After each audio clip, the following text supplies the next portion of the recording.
Chapter 43. In this post, Xiaoyuningxi briefly explained the ins and outs of the matter, saying that she was on her period and clicked on the live broadcast platform to find an interesting live broadcast to divert her attention, but accidentally entered Su Yiyan's live broadcast room. After watching the whole live broadcast, she participated in the lucky draw with a fluke mentality and didn't expect to really win. After getting the finished product, Xiaoyuningxi and her roommate, who was also on her period, drank the soup with the mentality of treating a dead horse as a living horse, and the result, it was really delicious.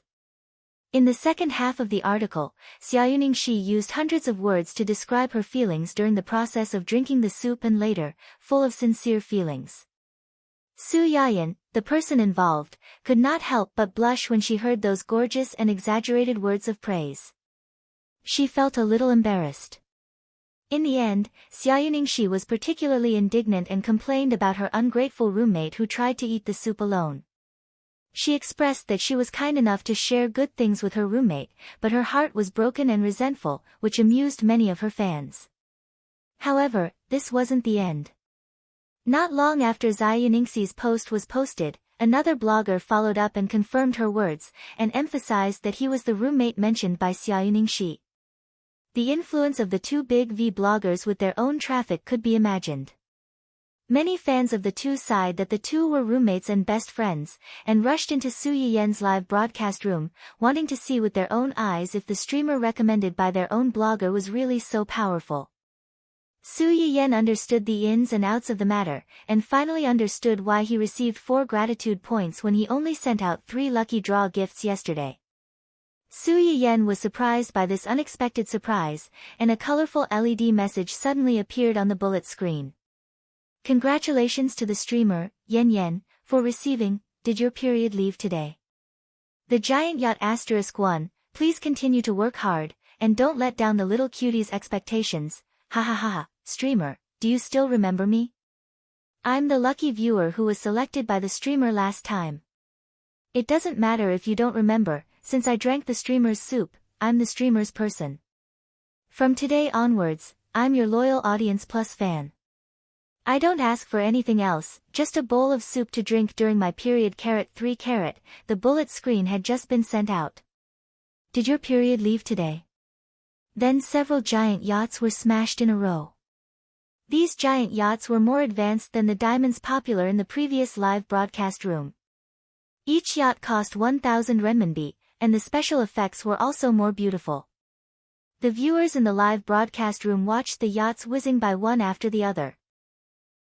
They were hesitating about whether they should follow the trend, when another unfamiliar ID appeared in front of everyone. Congratulations to the host, Yan, for receiving a huge yacht *1 from, my roommate is a fool. Please continue to work hard and don't let down the little cutie's expectations, thank you for the sweet soup, streamer. The effect is unexpectedly good. This is really the best period I've had in the past few years. In addition, let me introduce myself. I'm the roommate of the idiot above, and I'll also be a loyal viewer of the streamer in the future. I'm looking for familiarity, please flip the card, please draw. Chapter 44. If the menstrual girl's reward at the beginning only showed her generosity, then the appearance of this viewer and her choice of words made people think more.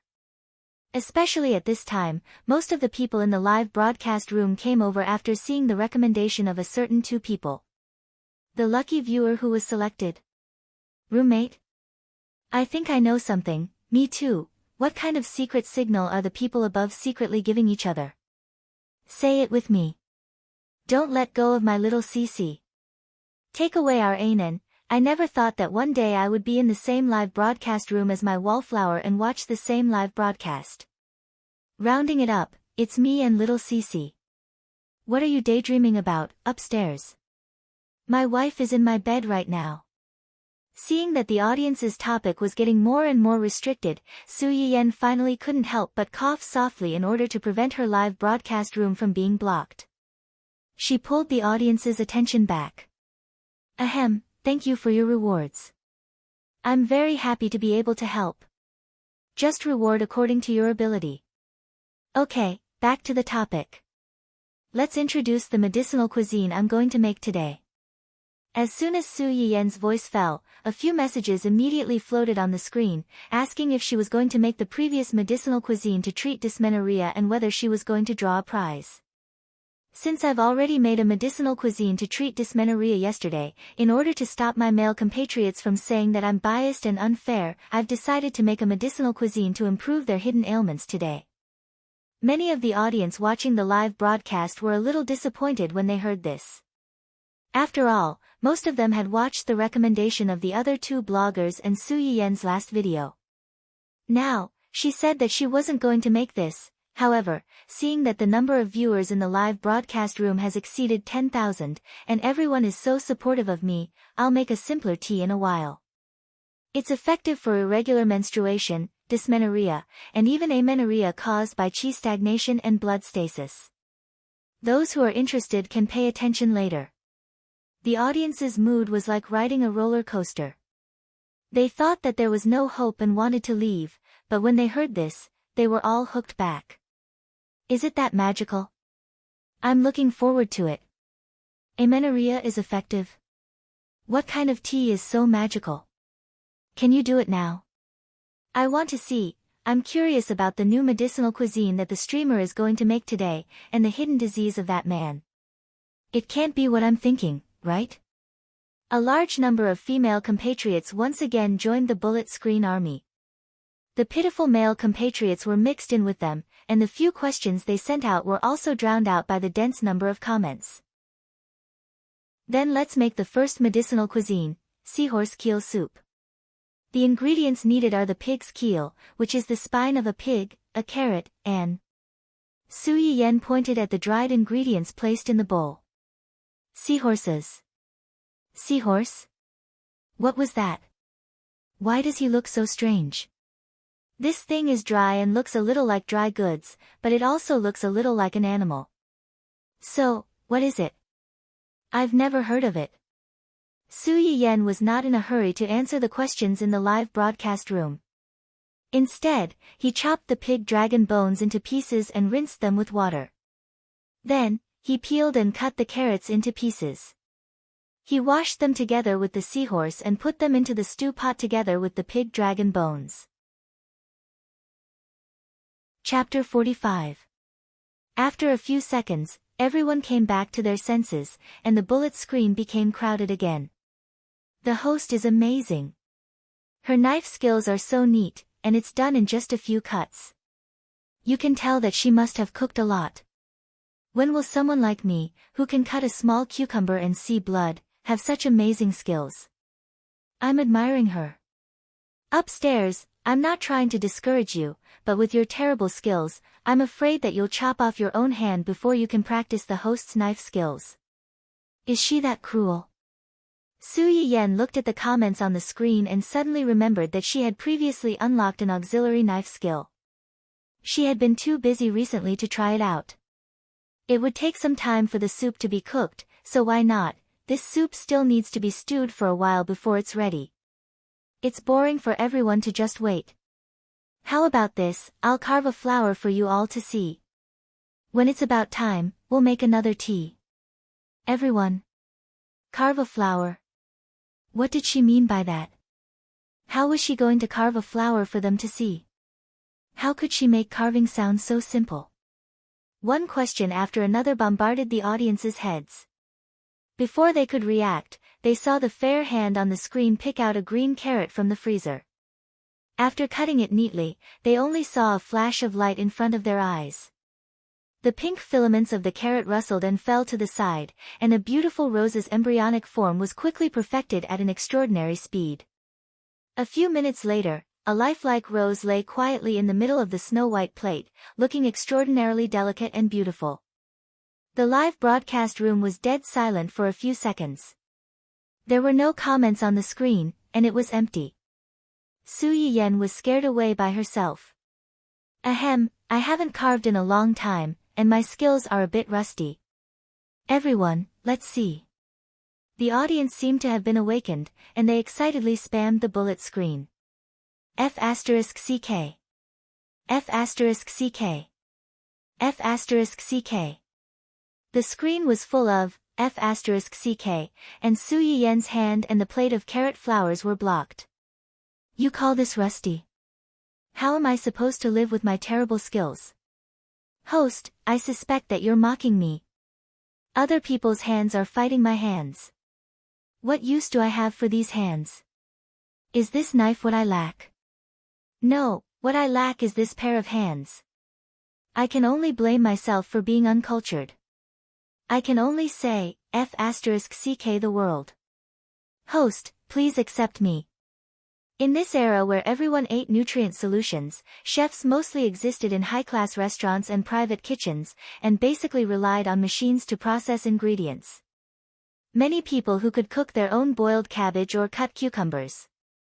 Many people thought that Su Yiyen's ability to carve a flower in such a short period of time with only her own hands, and the flower was so lifelike, was already a miracle in many people's eyes. In contrast, the favorability points that Su Yiyen needed the most at this time had also begun to rise. In just a few minutes, it had exceeded 10,000 points and was still increasing. Chapter 46. Happiness came too suddenly. Su Yiyen did not expect that after working so hard for 3 days to make the medicinal cuisine, the favorability points she earned from carving a flower was not as much as the favorability points she earned. However, this was understandable. No matter how good the medicinal cuisine was, there were only a few people who could enjoy it. Moreover, no matter how well others boasted about it, most people who had not experienced it personally would have a certain degree of skepticism in their hearts. On the other hand, this flower carving had already given them a huge impact just from the visual aspect, not to mention the other aspects. Su Yiyen listened to the crisp sound of her favorability points soaring in her head. She glanced at the comments on the screen that were shouting for her to carve another one. She picked up the remaining larger red heart carrot and with a few swishes, she carved another bud. It looked bigger than the previous one, but it looked more like a rose bud. Her speed was 2 to 3 minutes faster than the previous one. Then, without waiting for the audience to sigh, Su Yiyen took out another carrot from the fridge.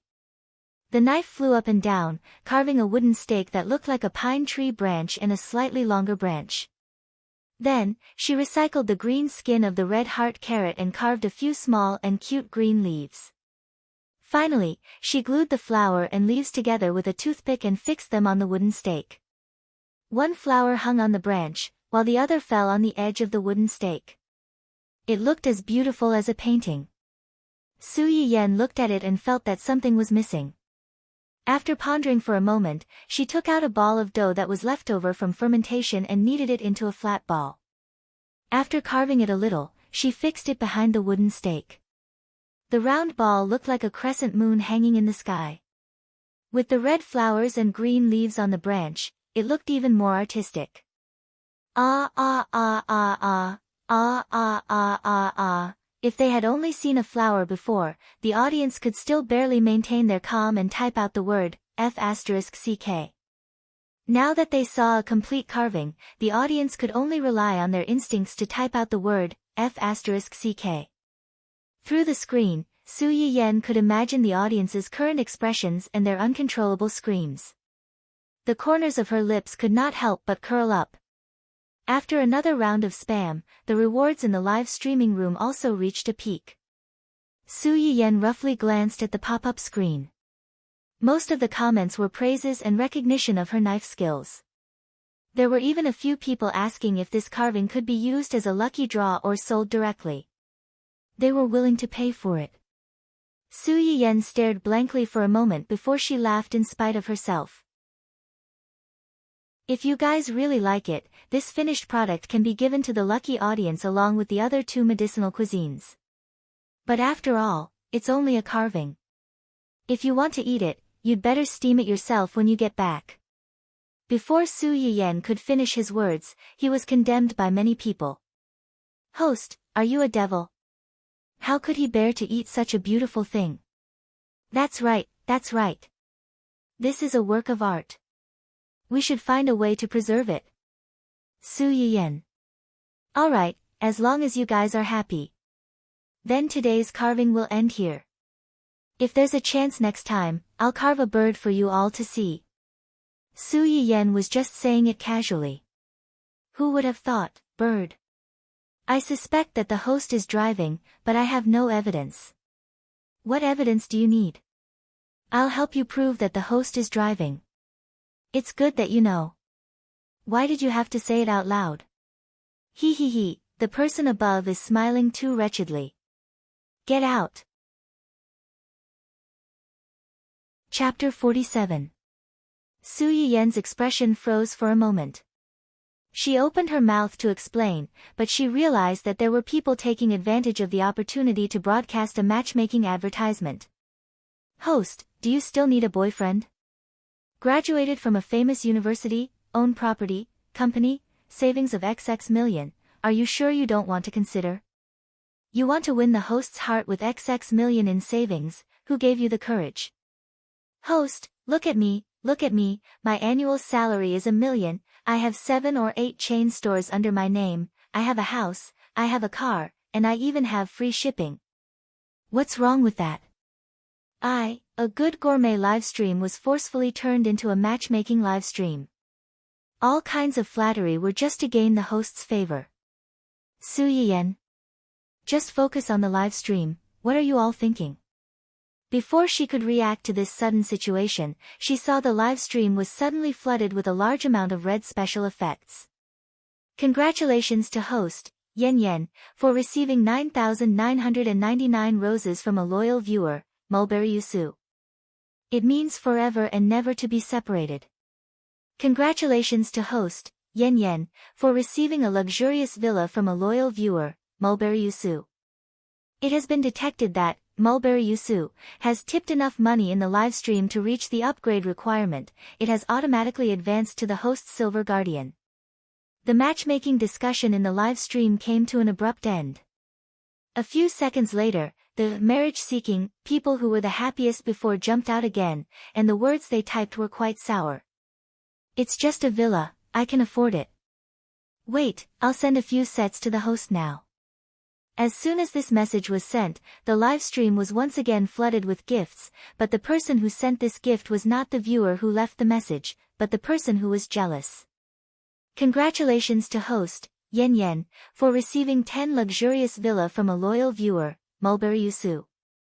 Congratulations to host, Yan, for receiving 520 giant oil tankers from a loyal viewer, Mulberry Yusu. Congratulations to host, Yan, for receiving 9,999 roses from a loyal viewer, Mulberry Yusu. Congratulations, detected that Mulberry the Mountain has reached the level requirement. Automatically upgraded to become the golden guardian of the streamer room. The densely packed rewards made the sour lemon spirit choke. After a long while, she finally choked out a sentence. Boss, you win. Goodbye QAQ. Hua Jinyao snorted in disdain as she stroked her stupid dog's head. If you want to compete with me in terms of wealth, you're all trash. Even with this, he still wanted to steal his woman. Did he really think he was a pushover? Hua Qinhuan's reward was not small. According to the rules of the website, small rewards would be broadcasted in the live broadcast room, medium rewards such as cruise ships would be broadcasted in a single channel, and big rewards such as villas would be broadcasted all over the internet.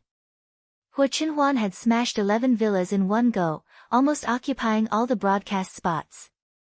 She had also pushed Su Yiyen's live streaming room to the top of the daily donation list. Inevitably, it attracted a lot of new viewers. Watch the rich person. Watch the rich person +1, tisk, tsk. 11 villas. This rich person must be rich. Chapter 48. There were all sorts of crazy comments in the live stream, and some of the old viewers who had been following Su Yiyen for the past 2 days were a little excited when they saw her. Ha ha ha ha. The number 1 daddy is unhappy, so he's making a big move. I knew that with the live stream today, the number 1 daddy would come out sooner or later. After all, the number 1 daddy is our host's true love. Number 1 daddy, as long as I don't fall, all of you will still be concubines. All of you, back off. Hua Qinhuan's dazzling 520 diamond ring when she first came to the live stream was still fresh in the minds of many people. Her appearance now inevitably led to a wave of ridicule. Su Yiyan was angry and amused at the same time when she saw these gifts.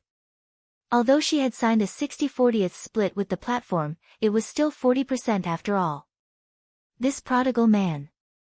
However, it was undeniable that although the girl said that it was a waste of money, in reality, she was completely defenseless against such sugar-coated bullets. At a place where the camera couldn't capture, Su Yiyan's mouth unconsciously hung high, announcing her good mood at that moment.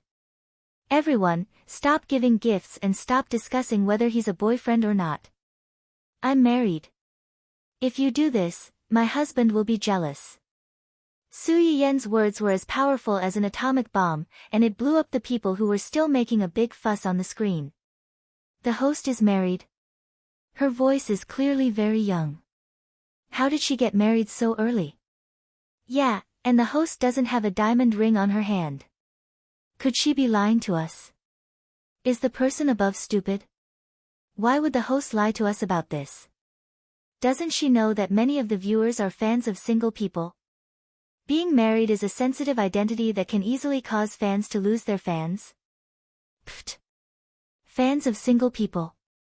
These days, fans of a host have to care if she's single or not.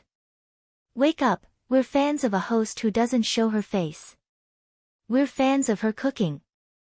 I'm a fan of her hands. I'm a fan of her voice. I'm a fan of her voice. Honest people don't resort to insinuations. I'm a fan of her knife skills. I don't care if she's married or not. As long as she can cure my period, I'll be her diehard fan. The speaker didn't mean it, but the listener did. While the viewers in the live broadcast room were discussing Su Yiyan's marriage, Hua Qinhuan's attention was focused on the question of the diamond ring raised by a certain viewer. He was too careless. How could he have missed such an important thing? Is Hermes free these days? Zhou Yanbai understood and said, when Mr. Hermes found out that young master and Miss Su are getting married next month, he specially set aside a month's time. Hua Qinhuan's brows furrowed slightly. This was something that everyone else could think of, but as the person involved, he felt conflicted because of that inexplicable struggle. Tell him to try his best to rush out an engagement ring within half a month. Zhou Yanbai's eyes flickered. He nodded and said, okay, I'll contact him later. Also, come up with a proposal. Zhou Yanbai was slightly taken aback. You mean, I made a promise to Yanyan's father. Whatever others have, Yanyan will have. Of course, this included a marriage proposal. Zhou Yanbai nodded knowingly. I understand. Hua Qinhuan rubbed Dundan's furry and fleshy neck. His fingers constantly shuttling through the hair had already revealed his inner expectations. Chapter 49. Dun felt disgusted, but he didn't put up a fight. It couldn't be helped. After all, he was the dog that his master had blindly found for him. What else could he do? He could only spoil him. Puppy Daddy Hua, who had no idea that he was being despised by his dog, was still looking forward to the scene of him proposing to Su Yiyan. Suddenly, a bullet screen popped up and successfully made his face turn dark. A married woman is still acting coquettishly on a live streaming platform. Does your husband know that you're such a slut? B*TCH. What a joke. The pure and innocent girl in the entertainment area next door didn't even give as much as the big shot here. Who would believe that she has nothing to do with this big shot? Does your husband know that you're selling your body to make money for the family? A new streamer who's only been streaming for 3 days is now #1 on the donation list. Is this the distortion of human nature or the decay of morality? Anyone who's been in the live streaming area for a long time knows that people who can give out millions of yuan in donations are mostly related to the trade of their bodies. Other streamers wouldn't dare to be so brazen even if they wanted their sponsors to give them money. I don't know if this person is brainless or really fearless. She's so desperate for fame that she doesn't even dare to show her face. She'll be exposed sooner or later. For some reason, a large group of sarcastic keyboard warriors suddenly appeared in the live streaming room. At first, they were just wretchedly fantasizing about the relationship between Su Yiyan and the number one on the donation list. Later, they began to attack Su Yiyan's appearance. Every time they opened their mouths, they would say, "She must be ugly to not dare to show her face." Their solemn expressions made it seem as if they had all crawled along the screen and seen Su Yiyan with their own eyes. The audience who were watching the live stream couldn't help but frown when they saw these comments. Those who couldn't stand it any longer started to argue with these people on the spot. However, this group of people seemed to be very experienced in defaming someone. No matter how others argued with them, they still refused to let go of Su Yiyan. They swore to pin the bad reputation of being a kept woman on her head and completely strangle her in the cradle. Su Yiyan was busy rummaging through the cabinets to find the Hua Hua buds when the commotion in the live broadcast room started. She did not notice that someone was wantonly smearing her reputation. When Hu Chenhuan saw this, her eyes turned cold and she started scrolling through the screen. Congratulations to the host, Yan Yan, for receiving 10 luxurious and exquisite villas from a loyal viewer, Mountain Yusu. Congratulations to the host, Yan Yan, for receiving 20 luxurious and exquisite villas from a loyal viewer, Mountain Yusu. The more the keyboard warriors who stirred up trouble scolded Su Yiyan, the more he would reward them. All kinds of large-scale special effects began to dance in the live broadcast room, directly blocking the dirty words that dirty people's eyes. No one had expected things to turn out this way. The keyboard warriors who had come looking for trouble were collectively dumbfounded. Normally, when one was being questioned, shouldn't they try their best to explain and make things worse? Or they might as well just walk away to prove their innocence. Why was this person getting more and more arrogant? She didn't play by the rules at all. That wasn't all. Hu Chenhuan noticed that after a few rounds of smashing, the bullet screen suddenly became empty. Su Yiyan also hadn't found anything. She noticed the things on her side and asked in return. "Why did you stop? Continue." Chapter 50. These words were simply a blatant provocation. However, the keyboard warriors who were directly ridiculed by the big boss could not help but feel their scalps go numb. Their purpose in coming to this live broadcast room was, on the one hand, to sow discord between the host and the audience, and on the other hand, to confuse the passers-by who clicked in later. As the saying goes, 3 people make a tiger. They had been here for a long time, and the passers-by who did not know anything would have a bad first impression of the host. Some fans of other hosts might be filled with righteous indignation because of this, unable to accept that their fans were suppressed by this kind of person, and instantly turned against them. They had used this method to defeat countless new hosts, but who would have thought that they would be defeated in such a small live broadcast room? This person did not turn against them, but instead increased the amount of rewards received by the other party by several times. She steadily topped the battle rankings, leaving the other hosts far behind, and took the lead. However, the culprit who caused all this, with just one sentence, made them extremely angry, but they did not dare to act rashly. Everyone who had seen Hu Chenhuan's ruthlessness in throwing money did not doubt the authenticity of his words.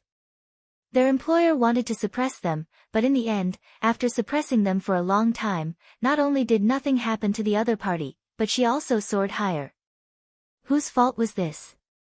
Just like this, the keyboard warriors who were halfway through their attacks were scared off by Hu Chenhuan's words.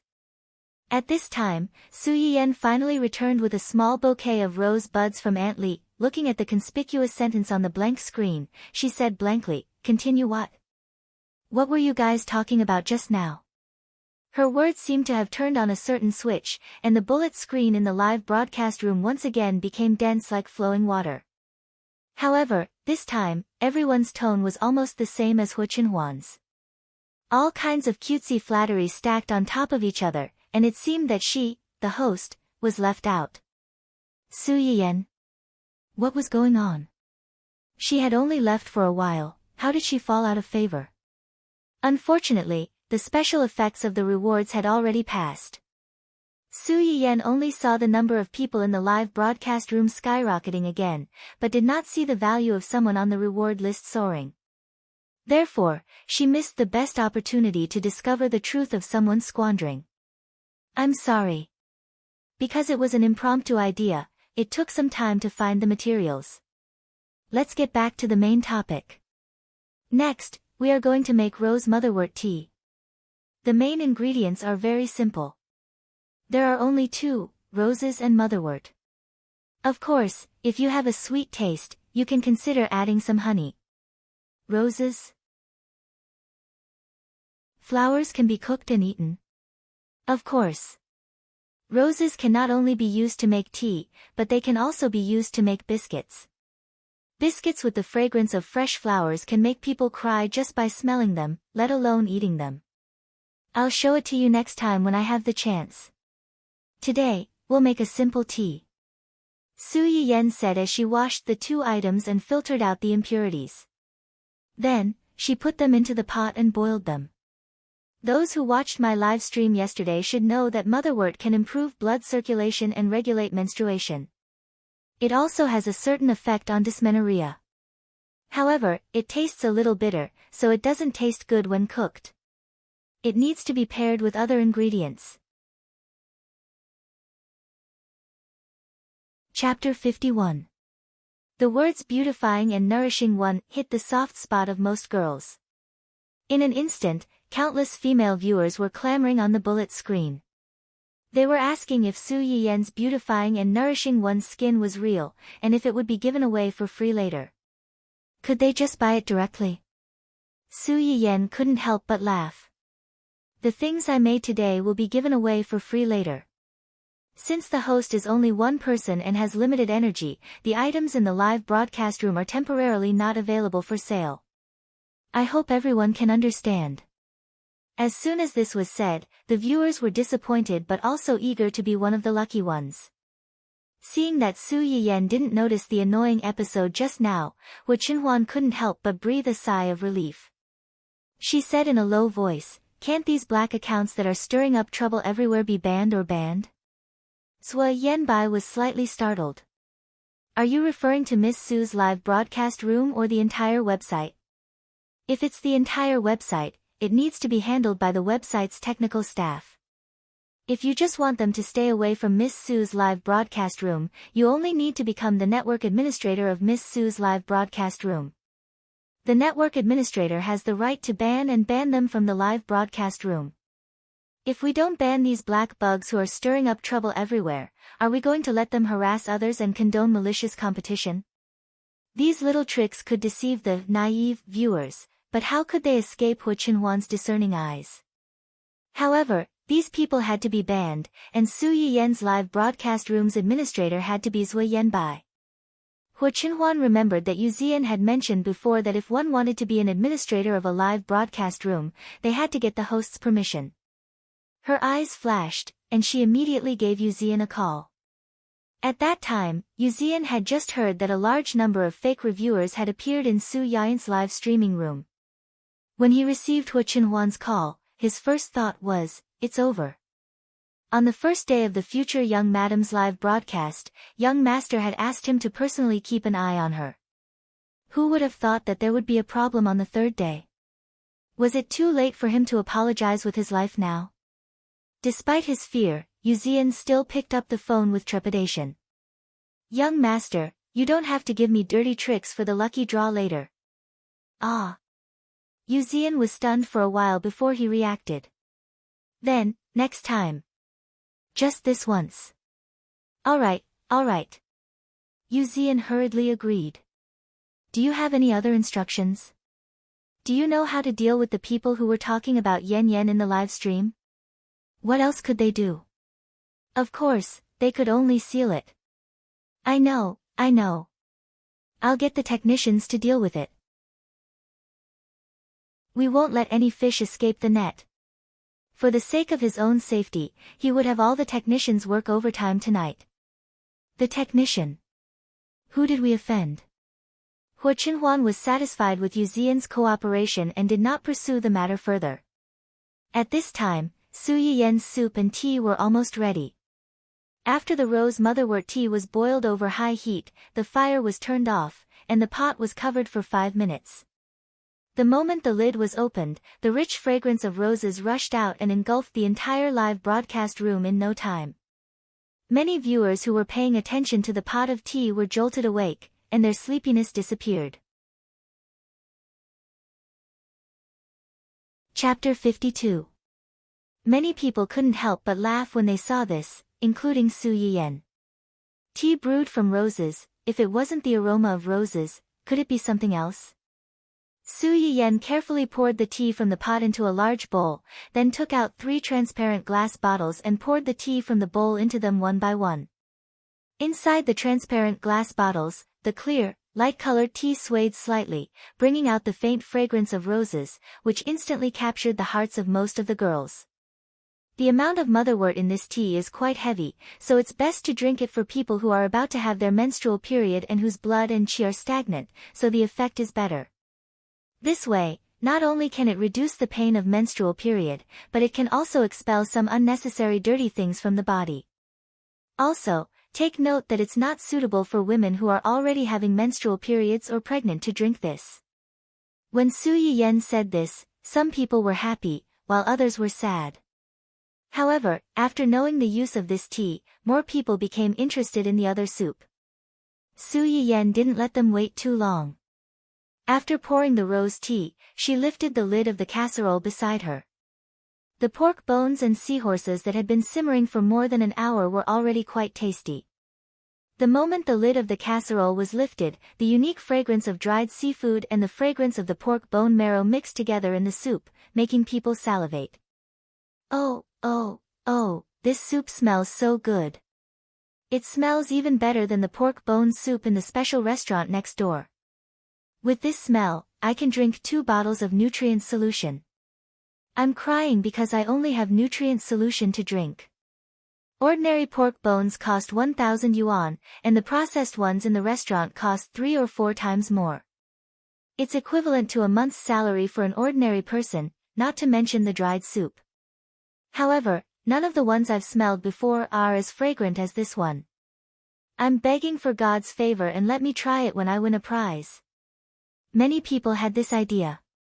Not to mention the effects of this thing, just the ingredients and the soup were enough to make them yearn for it day and night. After Su Yiyen finished seasoning the soup, she looked up and saw the screen full of people asking to win a prize. After being stunned for a moment, he couldn't help but laugh. I've said before that this is a soup that can improve a man's hidden illness. The seahorse in it can nourish the kidney and strengthen the yang, reduce inflammation and relieve pain. The bone marrow in the pig dragon bone can nourish the kidney and replenish the essence. When the two are stewed together, cough cough, it has a very good aphrodisiac effect. 4. For premature ejaculation patients, it has an unexpected effect. Su Yiyen was still an unmarried maiden in both her lives, so she was a little embarrassed to talk about this. However, most people did not notice her slight awkwardness. Instead, they focused on the effect of the soup. As soon as Su Yiyen finished speaking, she realized that the number of comments in the live stream had decreased by more than half. She was shocked and immediately looked at the number of viewers in the upper right corner. Not only did the number of viewers not decrease, but it was also increasing rapidly. So, these people were all stunned by his bold and explicit words. After about 10 seconds, Su Yiyen saw a message appear on the screen. Aphrodisiac? Early ejaculation? Hee, I'm still young and full of energy. I don't need that. Yes, we're fine. 7 times a night is not a problem. We don't need this stuff. Chapter 53. Su Yiyen's face turned red from his own explicit thoughts. He coughed lightly, barely suppressing the heat on his face, and said with a smile, since most people don't need it, let's give it to those who need it. Next, let's draw a prize. 3 lucky viewers will each get the seahorse keel soup and rose motherwort tea, and 1 lucky viewer will get the carving of flowers. The 3 prizes were drawn separately. First, the flower tea and carving products were drawn, and the seahorse keel soup was drawn last. The first 2 prizes were not bad. The winners successfully attracted a group of jealous people's verbal attacks. 1 or 2 of the more arrogant ones even showed off on the bullet screen. Of course, they were besieged. When the last prize was drawn, 2 familiar IDs appeared among the 3 people.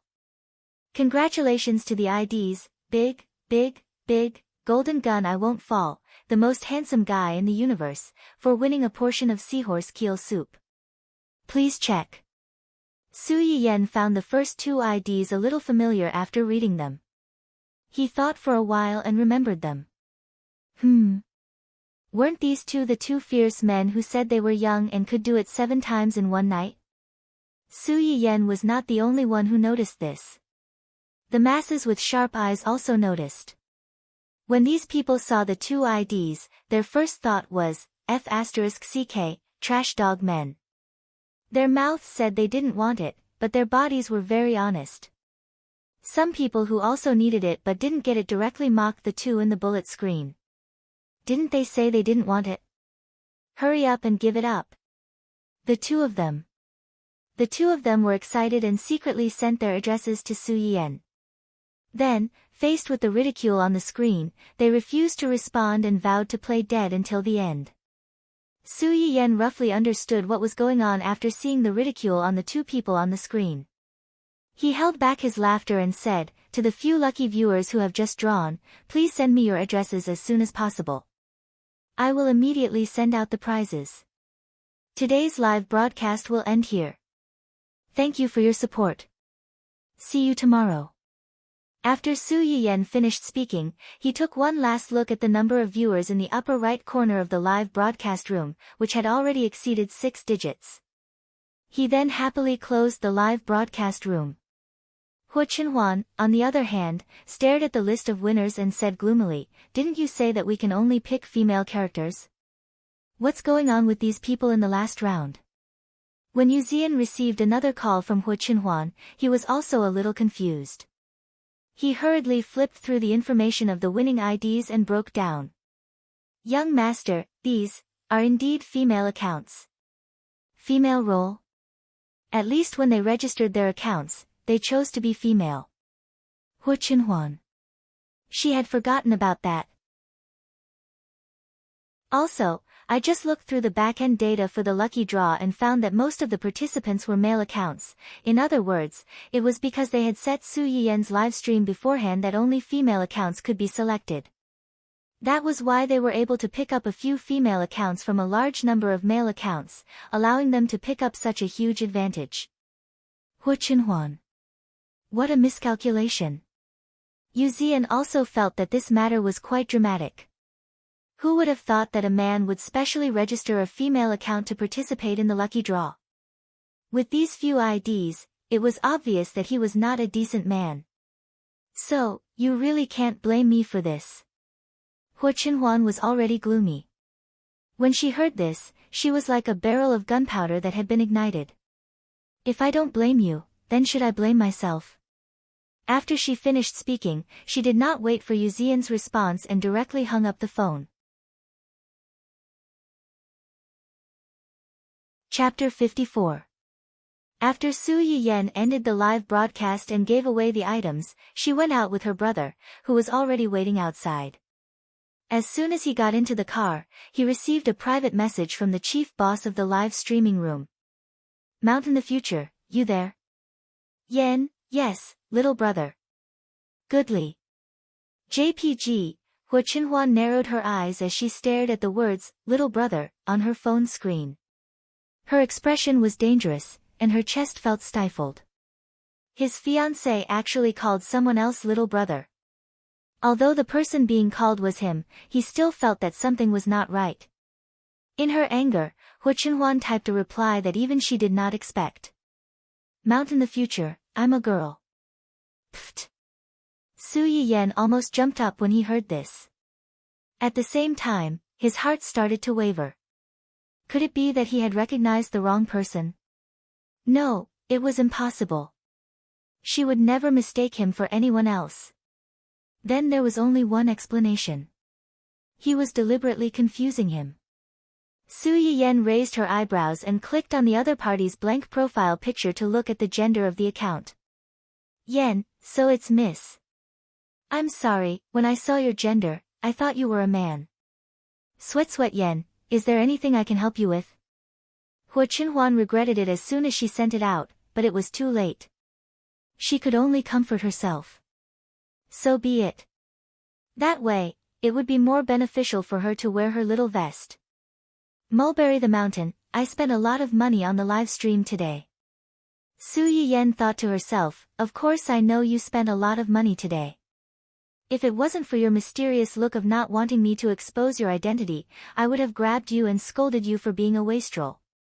Mountain without the mountain without the mountain without the mountain without the mountain without the mountain without the mountain without the mountain without the mountain without the mountain without the mountain without the mountain Yen. Mulberry the Mountain, as compensation, can I make a request? Make a request. Su Yiyen's heart was alarmed. Could it be that this guy wanted to use the unspoken rules against him? A rich big boss throwing millions of gold to support a delicate little streamer. If it had been someone else, Su Yiyen would have definitely smashed that person's head. But if it was Hua Chinhuan, it didn't seem so. Cough cough. Yen, what request? After Su Yiyen sent the message, she began to stare at the phone screen nervously. She wished she could stare a hole in it. A few seconds later, the other party replied, but the content disappointed her greatly. Mountain without the mountain without the mountain without the mountain without the mountain without the mountain without the mountain without the mountain without the mountain without the mountain without the mountain. Why did she feel an inexplicable sense of loss? Su Yiyen picked up her moral integrity that had fallen all over the floor and pretended that nothing had happened.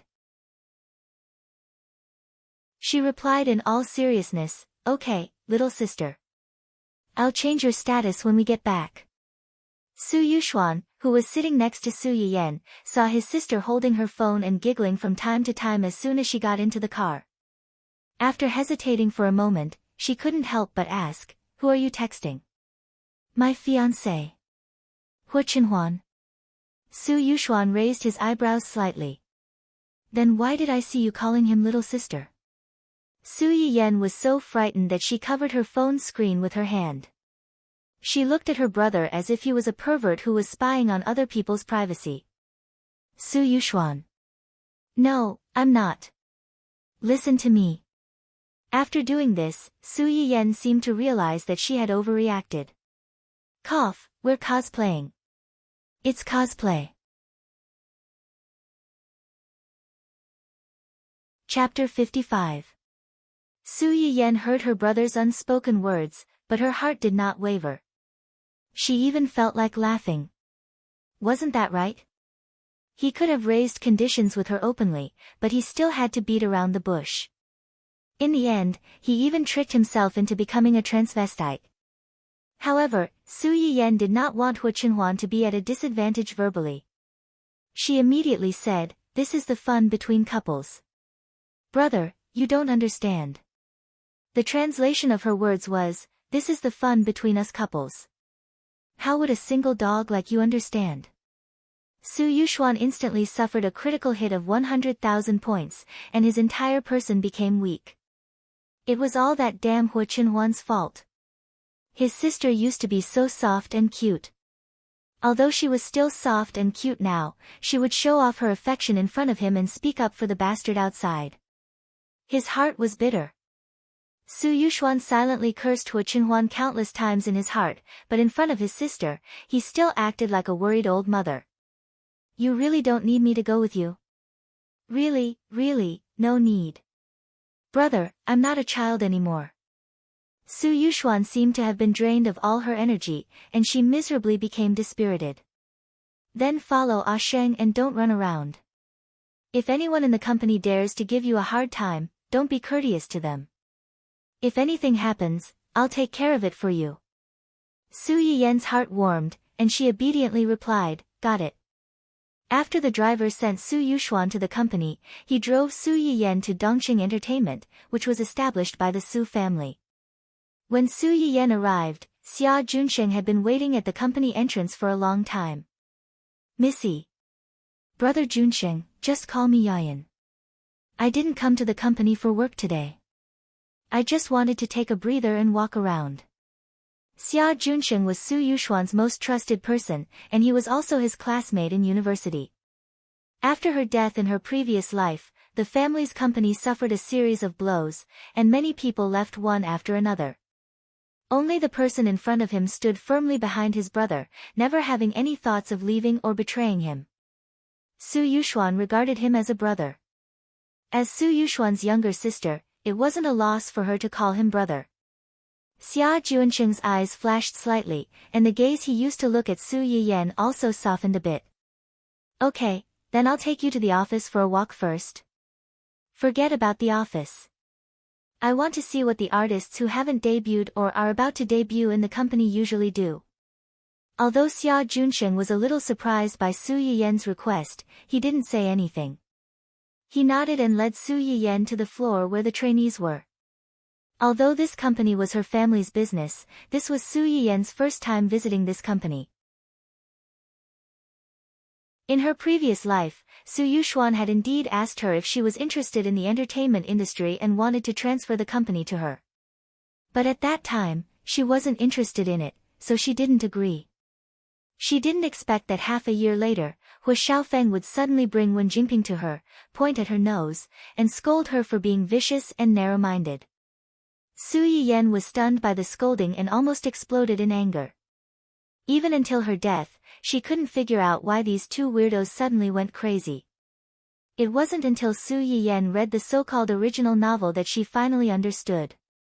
At that time, because the variety show organized by her company did not allow Wen Jingping to debut directly, those two guys with strange brain circuits thought that she hated Wen Jingping for stealing her love, and did not allow her to debut. Chapter 56. As soon as Su Yiyan stepped out of the elevator, she heard a melodious voice. She walked in the direction of the voice and saw more than 10 young and beautiful girls in the practice room. A female teacher in her early 40s was sitting in front of the piano. She played a piece of music from time to time and stopped to talk to the girls. It seemed like she was teaching these future young female artists how to sing. In the face of the female teacher's energetic lecture, the students' reactions were different. Some were lazy, some were focused, some were in high spirits, and some were exhausted. "What are the names of the two girls in yellow and blue over there?" Xia Junsheng frowned slightly and saw a staff member standing not far away. He quickly raised his hand to call him over. He pointed at the two girls Su Yiyan had just asked and asked, "Do you know those two girls?" "I know them. The girl in yellow is called Jing Qiuying and the girl in blue is called Huang Zitong. They are trainees that our company is preparing to train to debut soon." "Trainees that are preparing to debut soon?" Su Yiyan raised her eyebrows. "Have they participated in any variety shows recently?" The staff member subconsciously glanced at Xia Junsheng. When he saw that he did not say anything, he said, "Yes, they came in to prepare for the recording of Superstar tomorrow." Su Yiyan's eyes flashed with understanding. "Okay, thank you." After Su Yiyan finished speaking, she took one last look at the two girls and left quietly. Xia Junsheng followed behind her and asked in a low voice, "Yiyan, do you think there's something wrong with those two trainees?" "No, I just think they might have the potential to be popular." "Potential to be popular?" Xia Junsheng's interest was piqued. "How can you tell? Do you think they're good-looking?" "Appearance is naturally one of the reasons. But in the entertainment industry, is there a shortage of good-looking people?" "Then, you saw the situation just now. There were so many people, but there weren't many who were listening seriously. There weren't many, but there were many who were more serious than them. Why did you take a fancy to them?" "There are indeed a few others who are serious, but compared to them, those few are more spirited. This means that their daily training intensity is not as high as those two." To be able to remain clear-headed under high-intensity training, treat every class seriously, and learn any skills that may be useful in the future. This meant that they were very clear about what they wanted and had the energy and perseverance to get what they wanted. Opportunities are only given to those who are prepared. Xia Junxing smiled and agreed, "You're right." Su Yiyan paused and turned to look at him with a faint smile. "So, I will inform the publicity department to increase the packaging and publicity for the two of them." "Thank you, Brother Junsheng. The two of them will be my first investment in East City. It's a good opportunity to test if I have the ability to recognize pearls in this aspect." Although Xia Junxing felt that it was a bit hasty to decide the future of the two girls like this, Dongqing City was the property of the Su family, and the Su family had the absolute right to speak. Moreover, Su Yiyan did not do anything bad that would harm the company, so he let her be. After visiting the female artists, Su Yiyan also prepared to check on the male artists. Chapter 57. Who's the girl who just walked over with Director Xia? Why haven't I seen her before? Could she be a new female artist in our company? You think too much. Is a new female artist qualified to be received by Mr. Xia personally? That's hard to say. Maybe she's a young lady from a rich family who has nothing to do and wants to enter the entertainment industry. It's not like there hasn't been such a precedent. Ning Chirue had just walked into the company when he heard the discussion of several young girls at the front desk. He frowned slightly, but did not say anything and followed his agent upstairs. But some things in this world were so coincidental. They had just walked out of the elevator when they bumped into the main character of the young girls' discussion. Mr. Xia. Ning Chirue's agent recognized his immediate boss almost at a glance and took the lead to greet him. Xia Junxing nodded and asked in a businesslike manner, "Have you finished the Shi family's endorsement?" "Yes, I just finished." Ning Chirue seemed to be quite familiar with Xia Junxing and spoke very casually. She's my friend's little sister. She wants to come to our company for an internship, so she asked me to bring her over to have a look." "Yayan, this is Ning Chirue, the popular young star that our company has been promoting recently." When Xia Junxing said this, he gave Su Yiyan a subtle wink, as if asking her if the person in front of her, who they had been promoting, also had the potential to be popular. Su Yiyan's mouth twitched slightly. She thought that he did have the potential to be popular, but he also had the potential to be a ticking time bomb. If this ticking time bomb problem was not handled properly, not only would the company's long-term resources be wasted, but they might also get into trouble. "Yayan?" Before Su Yiyan could say anything, Ning Chirue said something shocking first. "The young lady of the Su family, Su Yiyan?" "Chirue, you know Yayan?" Ning Chirue chuckled and said somewhat sarcastically, "After all, it's a management company where I have to stay for a few years. If I don't even know my employer's family situation in advance before signing a contract, then I would be too naive and sweet." Su Yiyan thought to herself, "Aren't you a sweet, silly girl?" In his previous life, he had been fooled by that woman. Not only had he sacrificed himself, but he had also sacrificed both his family clans. What right did he have to ridicule her? Calling you silly and sweet is an insult to the words silly and sweet, okay? Logically speaking, Su Yiyan and Ning Chirue had no interactions in this life. The two of them had not even met before, so why would Ning Chirue be so hostile to her?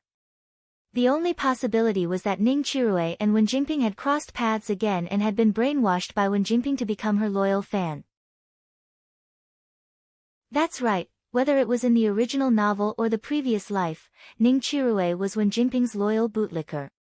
He was also one of the backups who were infatuated with Wen Jingping.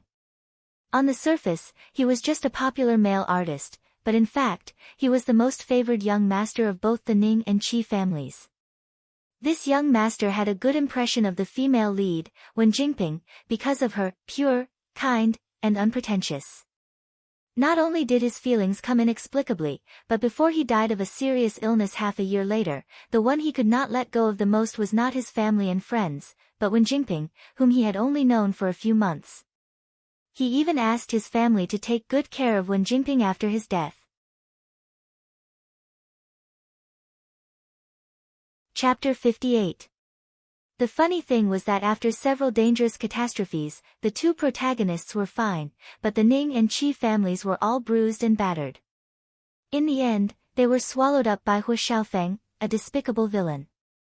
It was really a classic example of biting the hand that fed you. Su Yiyan did not have a good impression of Ning Chirui, a simp who had led a wolf into the house and harmed his family. But since she was determined to snatch the heroine halo from Wen Jingping and change her own fate, she could not let the Ning and Qi families help Wen Jingping like in her previous life. The intersection between the two was inevitable, so she could only start with Ning Chirui's illness.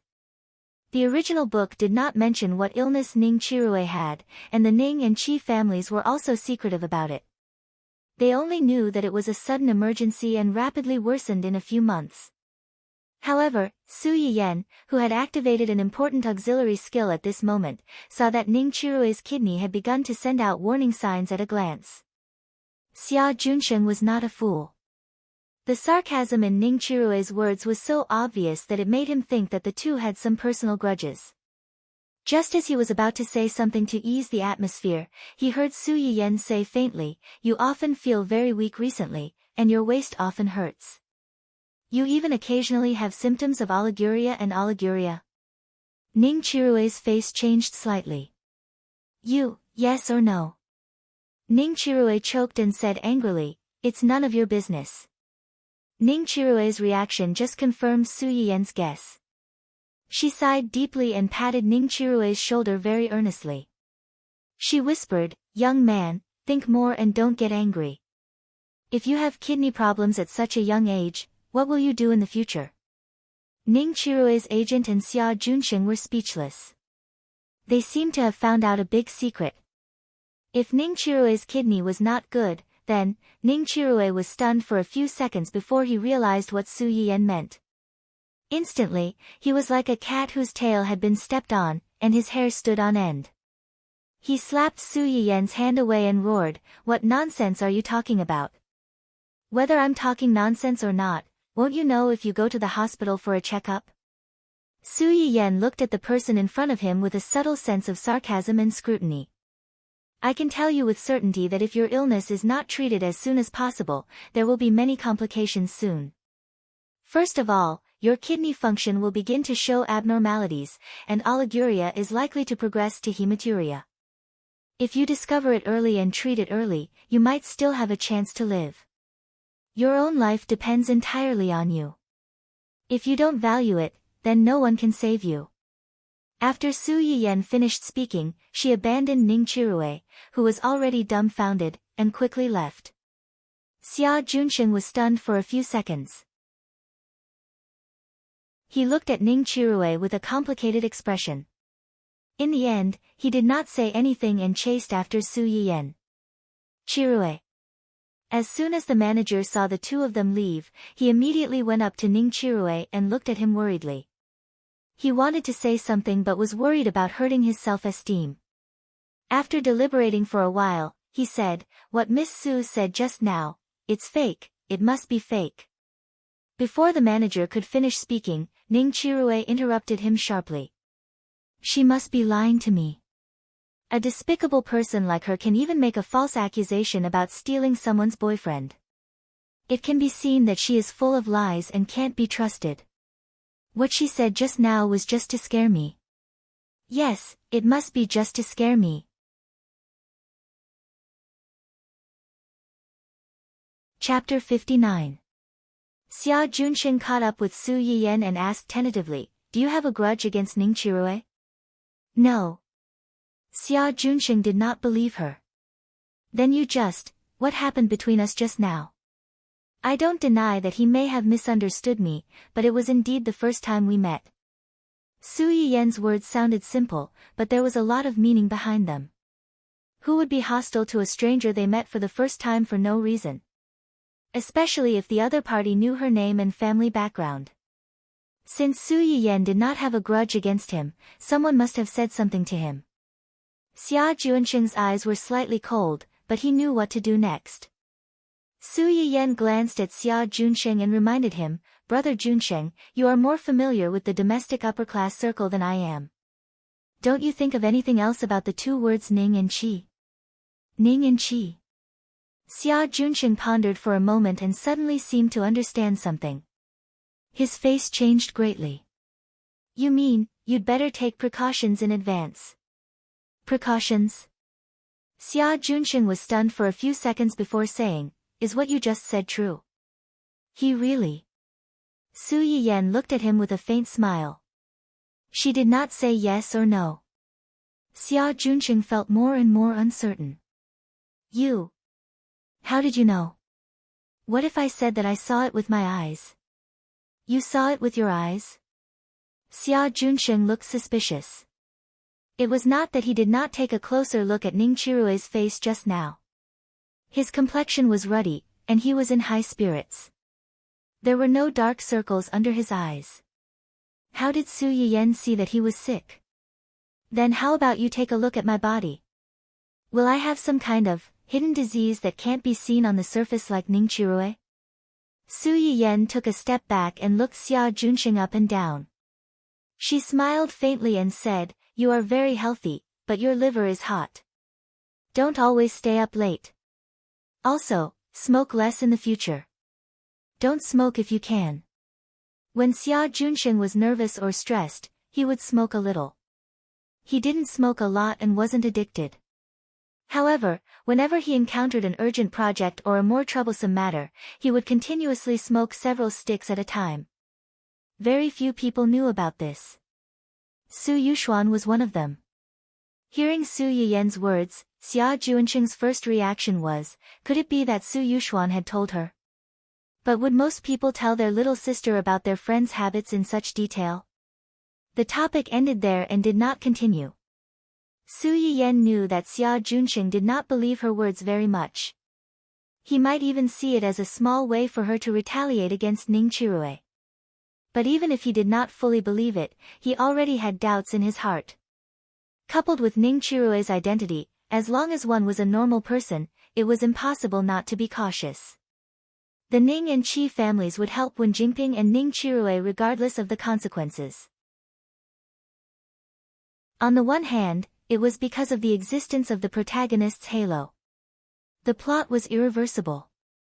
On the other hand, how could there not be a factor of empathy? After all, the words of the dead and the words of the living were different. If Ning Qirue was alive, would his family still allow him to help other people's women so willfully and stand up for other people's women? What's more, when Ning Qirue saw Wen Jingping's true colors and knew that she was willing to give up everything for other men and even hurt his family because of it, would he still continue to be her bootlicker?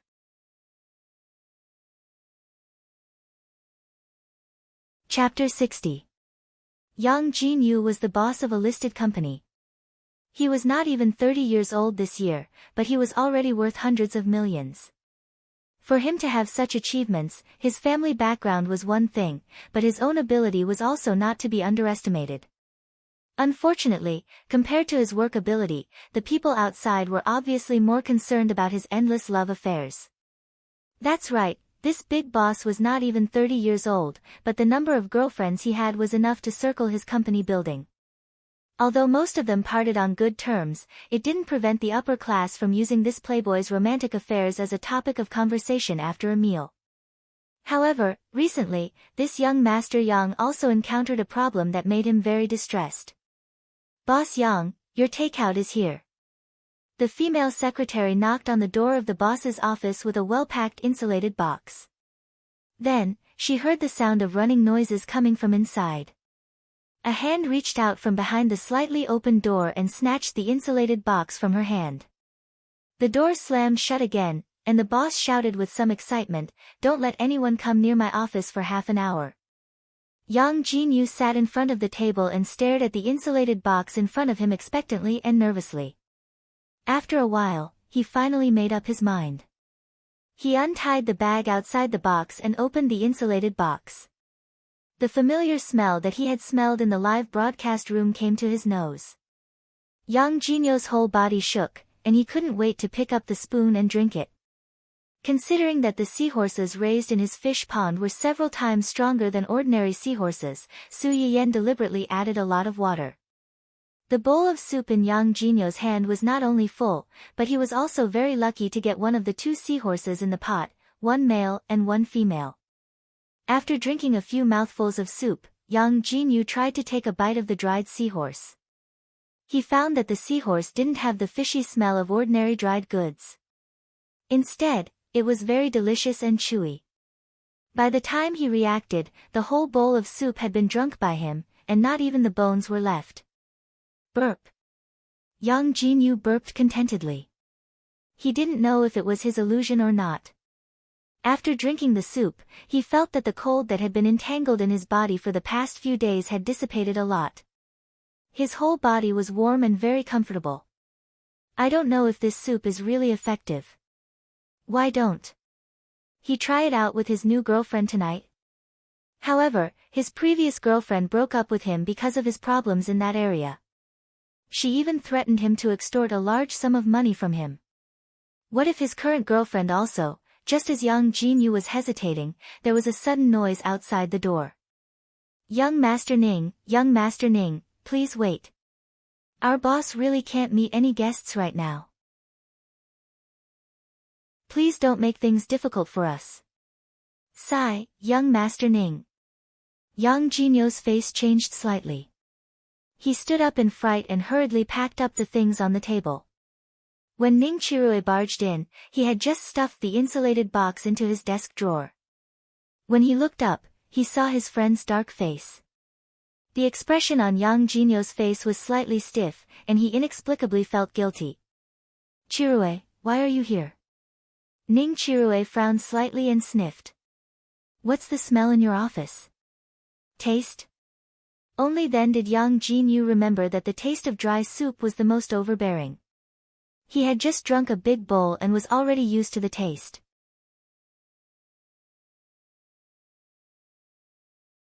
Chapter 61. The expression on Yang Jinyo's face became more and more stiff. I ordered a meal from a special hotel at noon. I just finished it not long ago, so it may still taste good. Food? Don't you take nutrient solutions when you work? Why are you suddenly in the mood to eat alone? To improve my diet. Yang Jinyu paused and seemed to think that this reason was not very good, so he quickly added, to celebrate my 99th girlfriend. As soon as Yang Jinyu said this, he immediately received a disdainful look from Ning Chirue. Scumbag. Scumbag? Yang Jinyu was unhappy when he heard this title. Little brother, only a scumbag can be called a scumbag. I always finish what I started and part on good terms. This is not a scumbag. At most, it's called a romantic. Learn from me. Ning Chirue rolled his eyes and snorted at his argument. Seeing him like this, Yang Jinyo's eyes turned slightly, and he took the opportunity to change the topic. Speaking of this, don't tell me you ran into a wall in front of your future girlfriend, so you came here to vent your anger on me in exasperation? Yang Jinyu seemed to have thought of something when he said this. He frowned slightly and said slightly seriously, I'm telling you as an experienced person that the girl you like is not a pure little white rabbit. If you don't handle it well, she may swallow you whole. It's better to withdraw before you have any substantial relationship with her. If it were any other time, Ning Chirue would have exploded on the spot when he heard Yang Jinyu talk about his sweetheart like this. But at this time, he was depressed by Su Yiyan's words and did not react for a while. It's not her. I met a particularly annoying guy today. Oh. Yang Jinyu raised his eyebrows and became interested. Who dares to make young Master Ning unhappy? Does she want to die? It's an evil woman. When we met, she said that I was sick. Pfft. Yang Jinyu burst out laughing on the spot. Sick? What disease? She said that I had a kidney problem. Kidney? Ning Chirue's face suddenly turned red. Isn't it? How can there be a kidney problem? I'm not like you, who changes girlfriends every few weeks. You're more likely to have kidney problems. How can I? Hey, How can you say that? Yang Jinyu felt as if he had been pricked by a needle. He stood up and glared at Ning Chirue with indignation. I'm just giving an example. Why are you so agitated? Of all the examples, why did you have to use this one? If it were you, would you be happy if others said that you have kidney deficiency? I only said that there's something wrong with the kidneys. It doesn't necessarily mean that there's something wrong with the kidneys. Yang Jinyu choked. The atmosphere in the room was a little subtle for a while. In the end, Yang Jinyu took the initiative to break the silence. It sounds like that woman is really too much. Ning Chirue also seemed to have woken up from a dream and echoed, isn't that so? Not only did she say that there was something wrong with my kidney, but she also said that if I didn't get treatment soon, my life would be in danger. Do you think this is something a human would say? Yang Jinyu's face changed when he heard this. He pondered for a moment and said seriously, since she said so, you should check it. Ning Chirue's eyes narrowed. Why are you also? It's better to believe it than not. You can't be careless about things related to your body. What if? Ning Chirue was stumped by his question. What if? Who could guarantee that there would not be a what if? What if it was true? Then wouldn't he?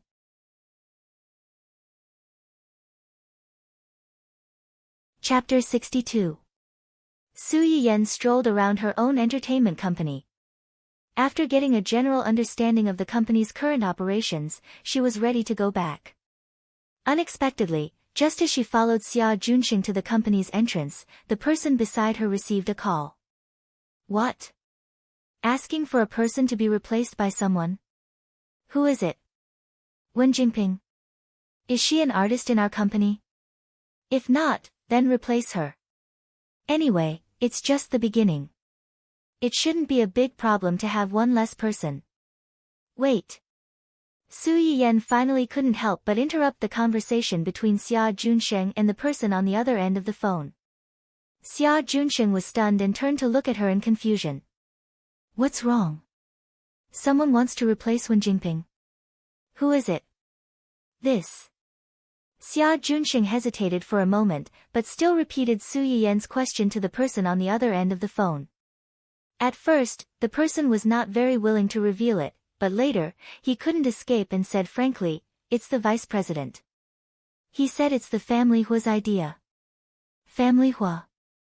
Su Yiyen was surprised. Hua Xiaofeng and Wen Jingping were in their honeymoon period. They couldn't wait to support her, so they definitely wouldn't let anyone replace her. Hua Xiaofeng's parents also didn't seem like people who would care about such a small matter. The only explanation was, thinking that someone didn't say anything, but secretly stood up for her, Su Yiyen couldn't help but smile crazily. I understand. I'll tell him. Don't touch her for the time being. After saying that, Su Yiyen was worried that Xia Junsheng and the people in the company would misunderstand, so she added, don't replace her, but don't pay too much attention to her. Just take care of our people. Xia Junsheng wasn't stupid. Su Yiyen's words had already expressed her attitude.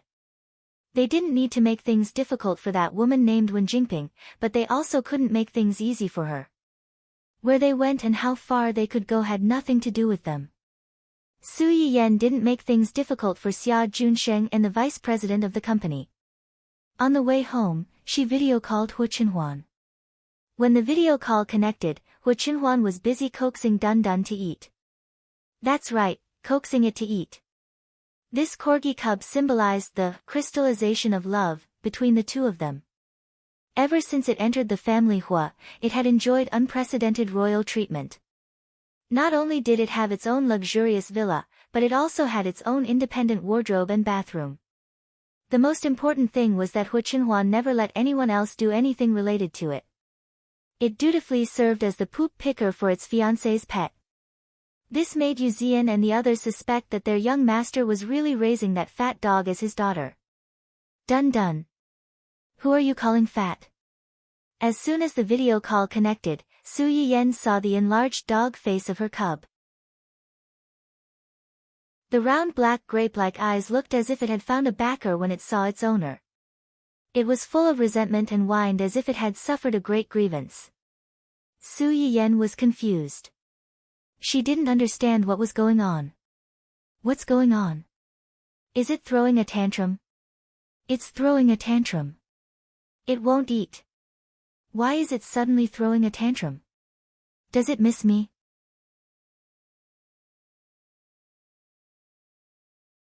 Chapter 63.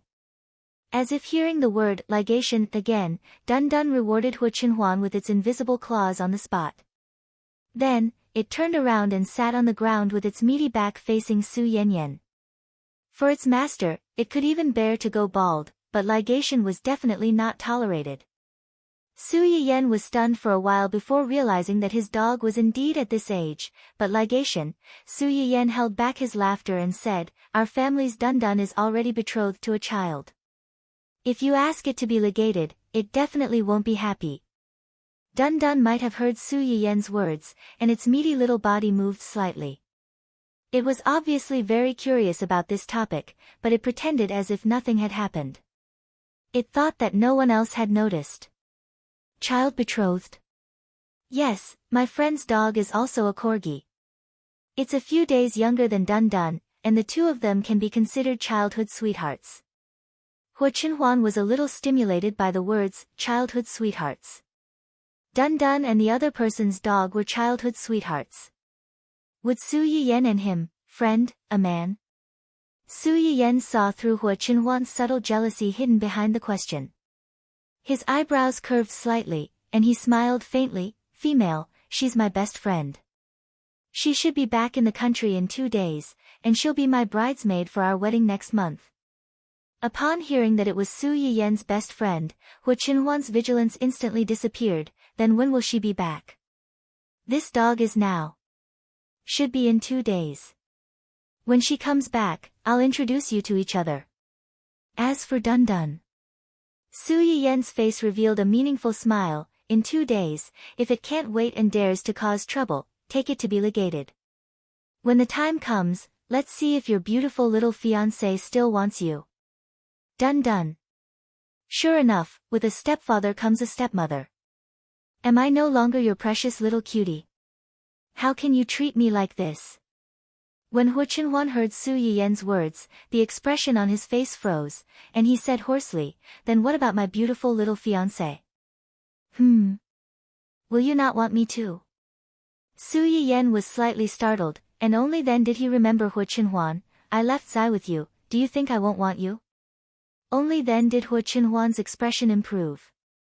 He picked up little Corgi, who was still throwing a tantrum with him, and said to Su Yiyen, "I'll bring it to you tomorrow." Su Yiyen's eyes slightly brightened, and he nodded hurriedly. That person, is that person, you? Is.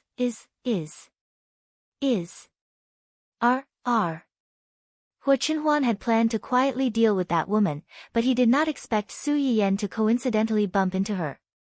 "It's me," Hu Qinhuan admitted straightforwardly, "I'm sorry. I made the decision without asking for your opinion." "You don't need to apologize. You're my fiancé and my future husband. You have the right to make decisions for me. Actually, I was quite happy when I found out about this." Hu Qinhuan subconsciously clenched his fists, and his gaze on Su Yiyen became more passionate.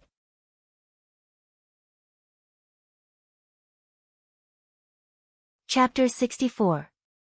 As a reincarnated person who had died once, no one understood Wen Jingping's evilness better than her. In her previous life, Wen Jingping hadn't even made it to the end of the variety show. Now, she had suddenly interfered and asked her to withdraw. With her female lead Halo, the plot might be completed automatically. If she were to do something else, it wouldn't be worth it. Hu Qinhuan was silent for a moment when she heard her words. She asked hesitantly, "Do you still mind what happened to them?" "Of course I mind," Su Yiyen said without thinking. "Although I don't have a good impression of Hu Xiaofeng and his family, and you could even say that I hate them, that doesn't mean that they can bully me and my family like this." When Su Yiyen said this, her face revealed a rare trace of hostility. Even a clay figurine has a temper. If they had told our family in private back then, it would have been fine. Let's part on good terms. From now on, we'll go our separate ways and have nothing to do with each other. But they're good. It's as if our family forced him to go through with this marriage. It's as if we're trying to break up an affectionate couple. I'm not a pushover. I won't be angry even if I let them bully me. Sooner or later, I'll make them pay the price. None of them will be able to escape. Dun Dun, who was in Hua Qinhuan's arms, seemed to resonate with its master's emotions. It barked a few times excitedly. When Hua Qinhuan heard that Su Yiyan didn't have any extra feelings for Hua Xiaofeng, she relaxed a lot. I'll help you. Su Yiyan smiled. If you don't help me, who else can you help? But now's not the time. I'm worried. Hua Qinhuan saw the undisguised dependence and trust on Su Yiyan's face. She didn't have time to think before she spoke. What are you worried about? I'm worried that once she becomes a public figure, the ugly things she did will be dug up. When that happens, you and your family will once again become the topic of gossip. So it was because of this. Su Yiyan immediately understood Hua Qinhuan's intentions, and her heart trembled. You don't have to worry about that. If the people who did wrong aren't afraid, why should a victim like me be afraid? Oh no, at that time, I won't be considered a victim. Maybe when someone comes to dance in front of me, I can thank him for not marrying me and become his aunt.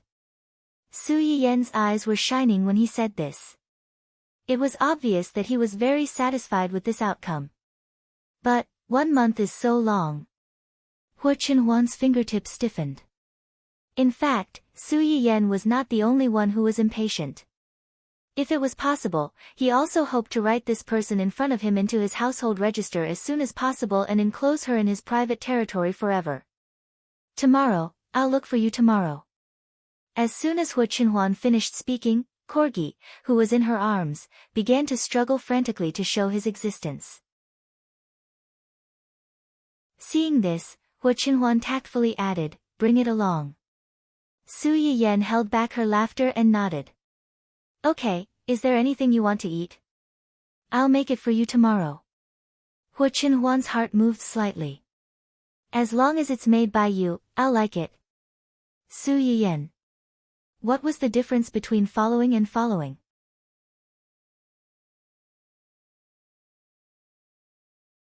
Chapter 65. Although Su Yiyan had stayed by Hua Qinhuan's side for a while in the form of a wandering soul in her previous life, at that time, Hua Qinhuan was very busy with all kinds of things. It was common for her not to eat, and even if she did eat, she would just drink a bottle of nutrient solution casually. There was no problem of not tasting good food at all. Hua Qinhuan was stunned by the words for the rest of his life and surrendered on the spot. I like things with a strong taste, and I don't like things that are too bland. After saying that, she seemed to have thought of something and added, what you made last time was very good. Su Yiyan laughed. Although the soup she made last time was appetizing, if Hua Qinhuan had a strong taste, then it was indeed a bit too bland. Then I'll make something else tomorrow and see if it suits your taste. I know how to make a lot of things, so you don't have to worry about not being able to find something you like. Okay. After figuring out Hua Qinhuan's taste, Su Yiyan already had a plan in mind. She glanced at her favorability that had risen to 60 to 70,000. There was still a certain distance to the next level of 100,000. She almost didn't hesitate to exchange for a chili seed. That's right, chili was also a medicinal plant that had gone extinct in this world. There were ordinary green onions, ginger, and garlic, but to cook fish with just ginger was still a little lacking. The next morning, Su Yiyan turned on the live broadcast on time. There were already about 1,000 people waiting online. When she came online, it only took a few seconds for the number of people to suddenly soar to over 10,000. Su Yiyan was just about to introduce today's ingredients when a bunch of high rewards broke into her sight. Congratulations to the live broadcast room, Yanyan's Little Kitchen, for receiving a luxurious Villa *10 from the user, golden eye gun I don't fall, congratulations to the live broadcast room, Yin Little Kitchen, for receiving a giant oil tanker *10 from the user, big you big, congratulations to the live broadcast room, Yin Little Kitchen, for receiving a rose *100 from the user, the most handsome man in the universe. The audience that came in later was stunned by the rewards as soon as they entered. What's going on? The streamer has just started broadcasting and there are already rich people flooding the screen. Why do the IDs of these viewers look so familiar? Aren't they the lucky audience members that the streamer drew yesterday? Oh my god, it's true. So, did they come back to thank the streamer after getting something that was really effective? If I remember correctly, the medicinal cuisine made by the host last night seemed to be.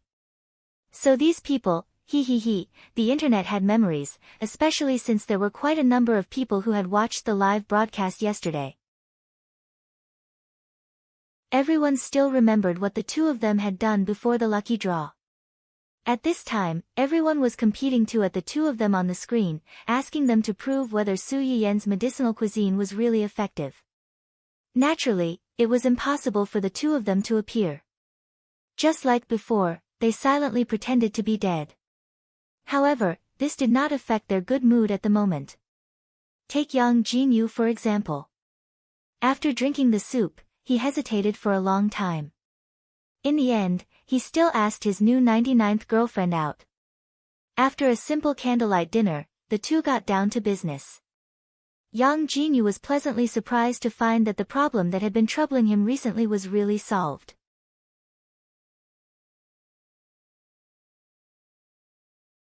Chapter 66. The other two viewers were in a similar situation. Although they were embarrassed to post on the bullet screen, they still had to show basic gratitude after receiving such a huge benefit. As soon as Su Yiyen saw their rewards, she roughly knew what was going on.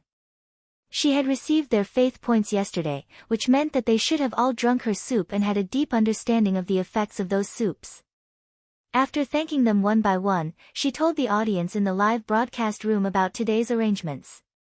There's good news and bad news. Which one do you want to hear first?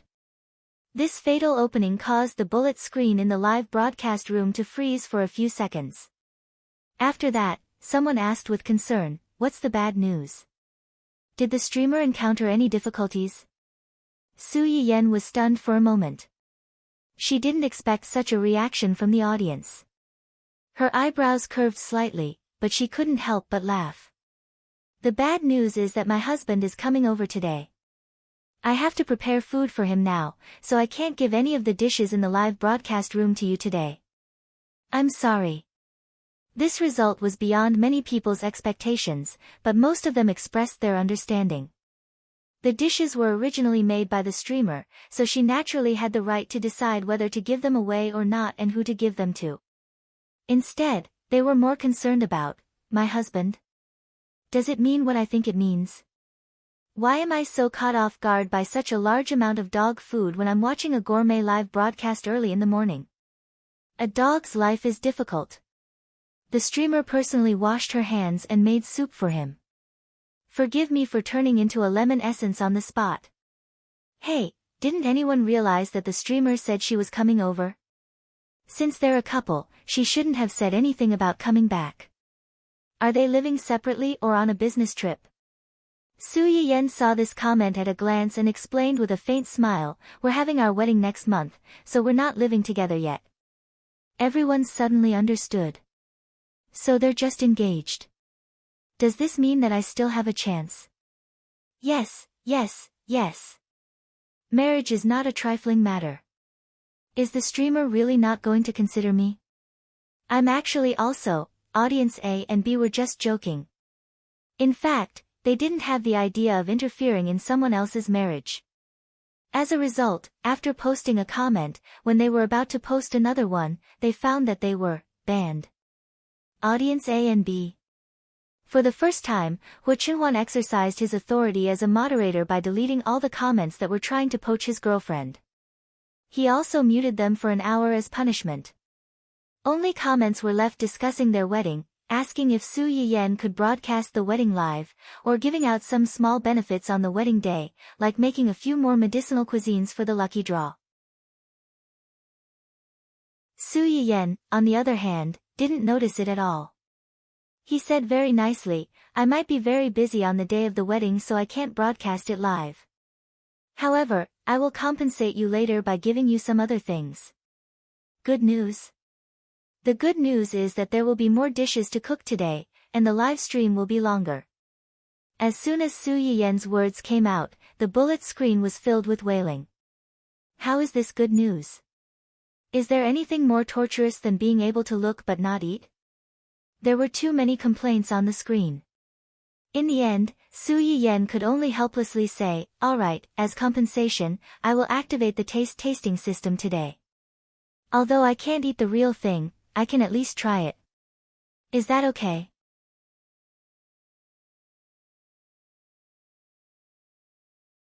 Chapter 67. Alright, let's not talk about these digressions. Let's get to the point.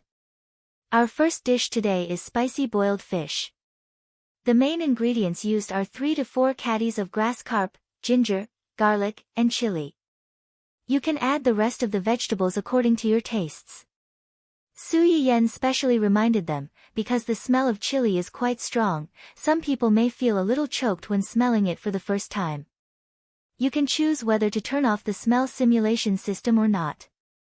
As Su Yiyen spoke, he cut off the head and tail of the 3 to 4 caddies of grass carp, then sliced the meat of the fish into slices. The knife skill that he had activated earlier finally came into play at this moment. He sliced the meat of the fish into small slices of moderate thickness and marinated them with cooking wine for a while. After frying the fish fillet and tail, it was time to fry the chili. The moment the chili was put into the pot, the live stream room was suddenly filled with a choking smell. Even though Su Yiyen had warned them beforehand, many people were still choked by the smell. Some people who were not used to the smell couldn't help but sneeze. "Oh my God, what is this thing? Why is it so choking? It's making me sneeze non-stop. Sneezing +1. I wasn't used to it at first, but after getting used to it, it seems to be quite fragrant. Am I bad? Is it choking? I think it's okay. It's really fragrant. I'm kind of looking forward to the final product. It would be great if I could draw a prize." When Su Yiyen was frying the chili, he took time to glance at the screen and found that although most people choked, they were not repulsed by the smell of chili. In this era where everyone ate nutrient solutions, although most nutrient solutions had different flavors, most of them were relatively mild and light. There were very few nutrient solutions with a particularly strong flavor. Most of them were regional dark cuisine. Apart from some people who were more curious, very few people were willing to touch them. This was the main reason why Wen Jingping was able to become popular in the gourmet live stream rooms so quickly. According to the original novel, she had a family cookbook. In this era, people who had recipes would either open their own high-end restaurants or work as private chefs for rich people. Just like Su Yiyen's Aunt Li, she was able to enter the Su family because she inherited some skills. There were not many people like Wen Jingping who directly broadcast on the internet. Because of this, Wen Jingping could quickly become popular in a short period of time and become the most popular sister in the gourmet area. However, that might not be the case after today. After stir-frying the chili, scallion, ginger, garlic, and other condiments, he added in the fish head, fish tail, and various other seasonings. After stir-frying, he added water, some soybean sprouts that had been blanched earlier, some vegetables that Su Yiyen liked, and sliced fish fillets. Then, he covered the pot and boiled it for a period of time. Taking advantage of this time, Su Yiyen hurriedly stewed the soup.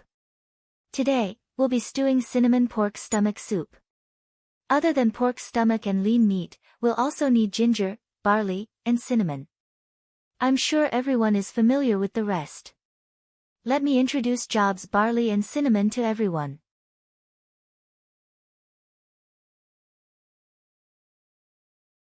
Chapter 68. As soon as Su Yiyen's words came out, the pop-up screen became lively again. A large number of people were asking what the cinnamon looked like and where they could buy it. There were even old viewers who had been following Su Yayan since the first day. They complained that the wolfberries, red dates, and other things that had appeared in Su Yayan's live broadcast room before could not be found in the market, let alone buy them and make them themselves. Seeing that many people were asking this question, the keyboard warriors hidden among the ordinary viewers also began to move. It can't be found in the market. Could it be that they are fooling people? That's right. They don't know what kind of Chinese herbal medicine it is. Can medicine be eaten casually? They don't even have a test report to confirm the ingredients. If something goes wrong, will the host be responsible? Similar words began to flood the screen in the live broadcast room. Even if there were other viewers who did not like these people's sarcasm and spoke up for Su Yayan, they would immediately be attacked by a large group of people and turned into a water army. In such a situation, some people who were blamed for no reason were angry, and some people who were just watching for fun began to waver.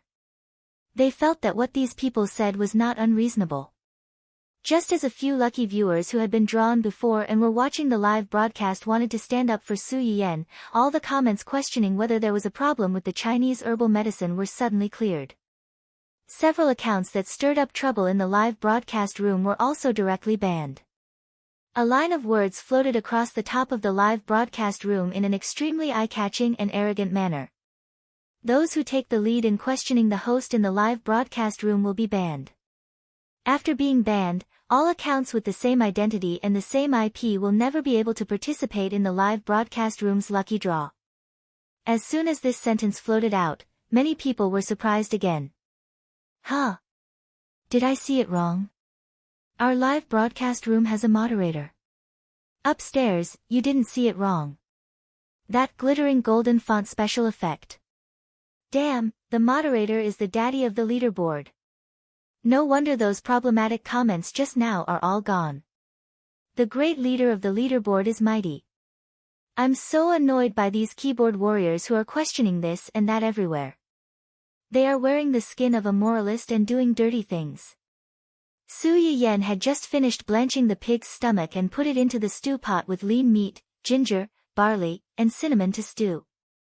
When he looked up, he saw the screen full of comments about the moderator of the live broadcast room. He could not help but be stunned. What moderator? What happened in the live stream just now?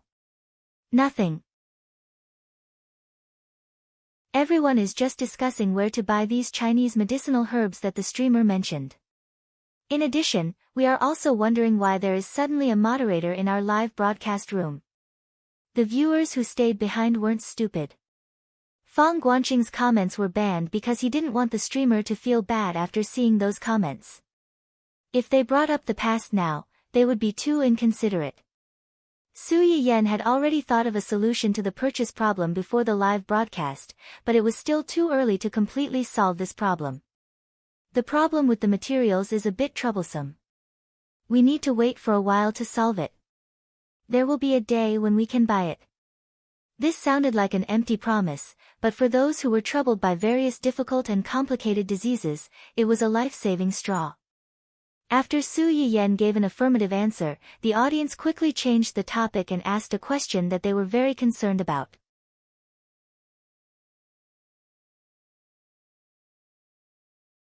Chapter 69. Su Yayan was a bit confused by the series of questions, but her main focus was still on the second question. Why did she choose him to be the admin? Do you even need to ask? Of course it's because he's my man. But if she were to say this out loud, not only the audience in the stream, but also someone on the other side of the screen would probably explode. Just as Su Yayan was distressed about how to respond, the new admin suddenly turned on the reward mode. Congratulations to the host, Yan Yan, for receiving 10 luxurious bungalows from a loyal viewer, Mountain Yusu. Congratulations to the host, Yan Yan, for receiving 520 giant oil tankers from a loyal viewer, Mountain Yusu. Congratulations to the host, Yan Yan, for receiving 9,999 roses from a loyal viewer, Mountain Yusu. Su Yayan. Audience? Do you understand now? Everyone, including Su Yiyen, took a few seconds to react. These 3 words were the admin's reply to the viewer who asked the question. The rows of rewards, along with the golden exclusive special effects, were all showing the words, "I have money." Why can he be the admin? Because he has money, he can do whatever he wants. The stream was instantly filled with cries. Countless viewers turned into lemons and cried bitterly, shedding tears of poverty. The viewer who asked the question felt like he was hit by 100,000 points of critical damage and temporarily shut himself up. Su Yiyen couldn't help but laugh. She had to admit that someone's simple and crude actions saved her a lot of trouble. In between the stewing of the soup, the boiled fish on the side was almost done. The moment the lid was lifted, the spicy and fresh aroma overbearingly filled the noses of the viewers who turned on the smell simulator. Ah, this smell, I'm going to die, how can it be so fragrant? With this smell, I can drink 10 bottles of nutrition drinks in one go. How can I drink nutrition drinks with this smell? Host, hurry up and turn on the taste simulator, I can't wait anymore. The waves of aroma lingered at the tip of the noses, causing many viewers to drool. The calls for Su Yiyen to turn on the taste simulator also became louder than ever. Su Yiyen smiled and finally kept her promise. For the first time, she turned on the taste simulator in the stream. The bullet screen in the stream was silent for a minute or two, then it was greeted with a blowout explosion. It's really spicy, but it's so addictive. I want more after eating it, I can't stop. The taste of the fish is too fresh. I spent a lot of money before. I ordered steamed fish at a high-class restaurant, but it's not as tender and not as fresh as this one. I love this taste. It was indeed a little stimulating at first, but the more I eat, the more delicious it is. I feel like I can eat several bowls of white rice with just this taste alone. In the past, I always thought that the nutrient solution was pretty good. Even if I occasionally bled a little and went to a high-end restaurant to eat some natural vegetables, I didn't think that it was that amazing. However, after eating the streamer's fish today, he suddenly understood why some people would not hesitate to go bankrupt in order to satisfy their desire for good food.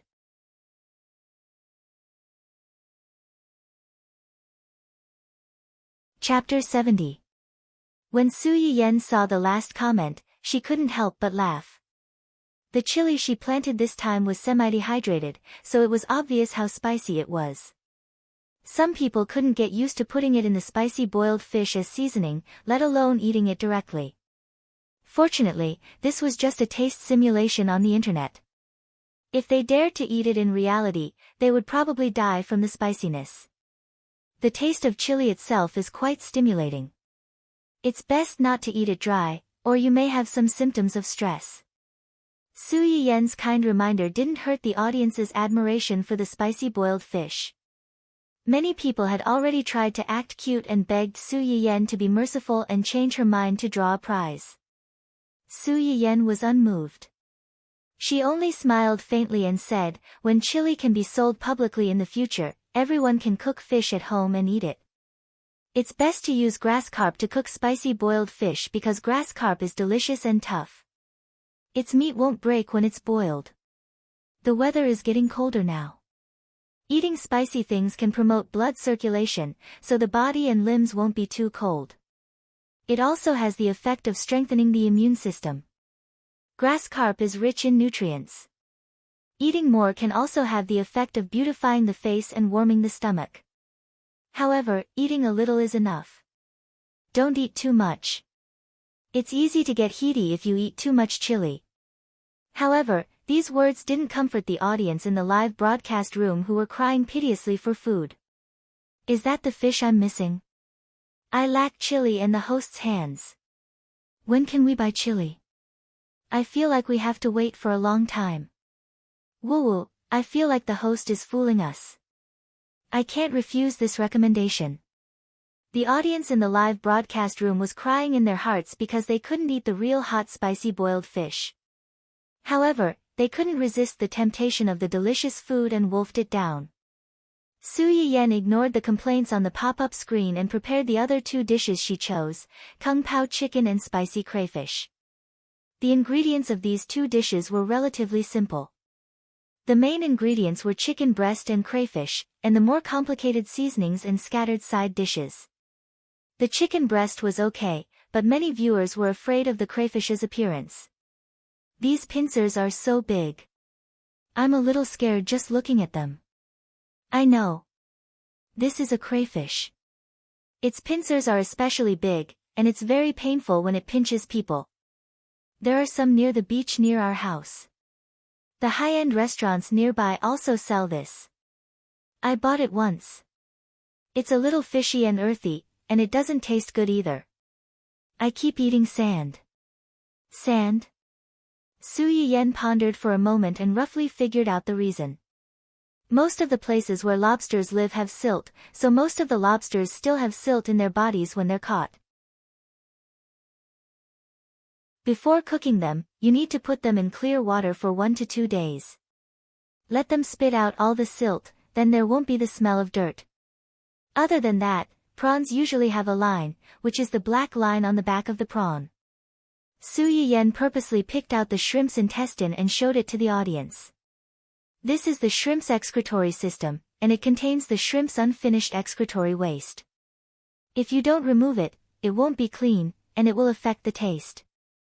Just like the audience member said, it will taste like sand, and it will taste a little bitter. The viewers in the live stream, especially the one who had just said that there were crayfish near his house, were suddenly enlightened.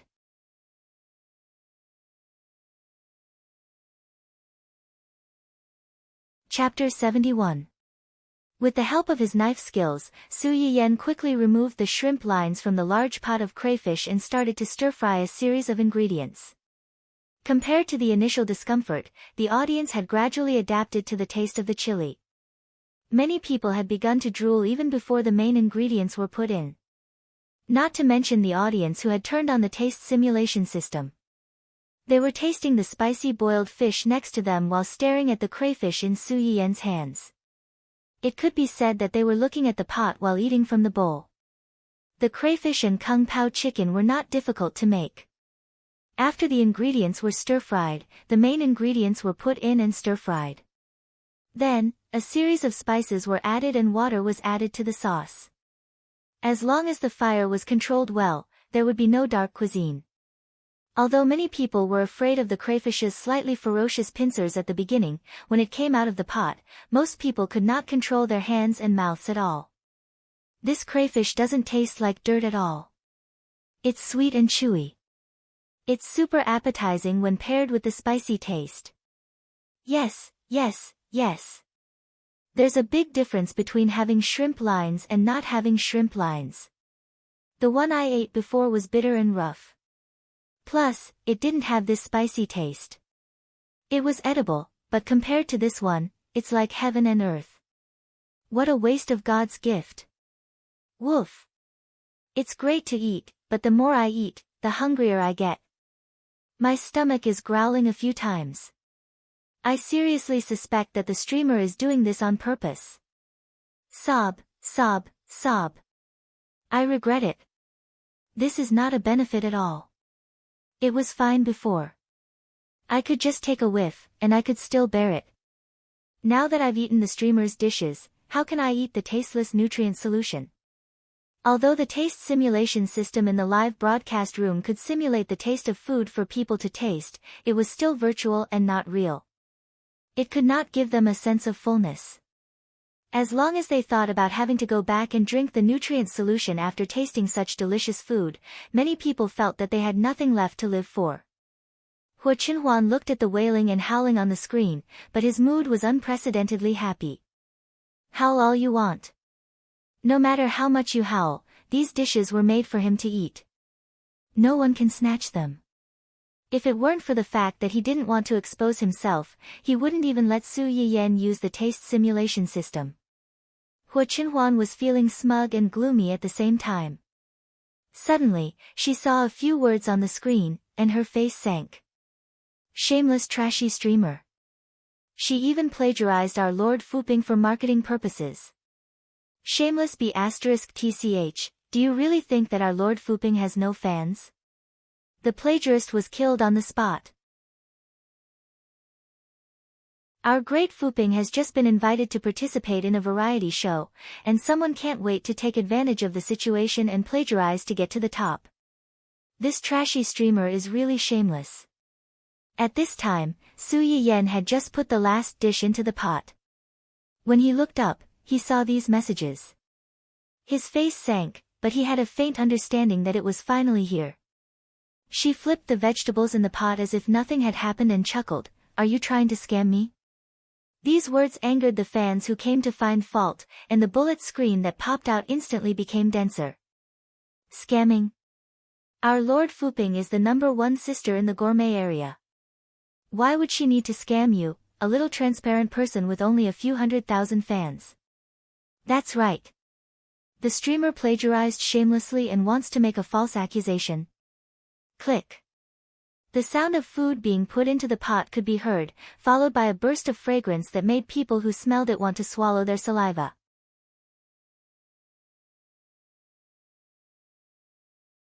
Chapter 72.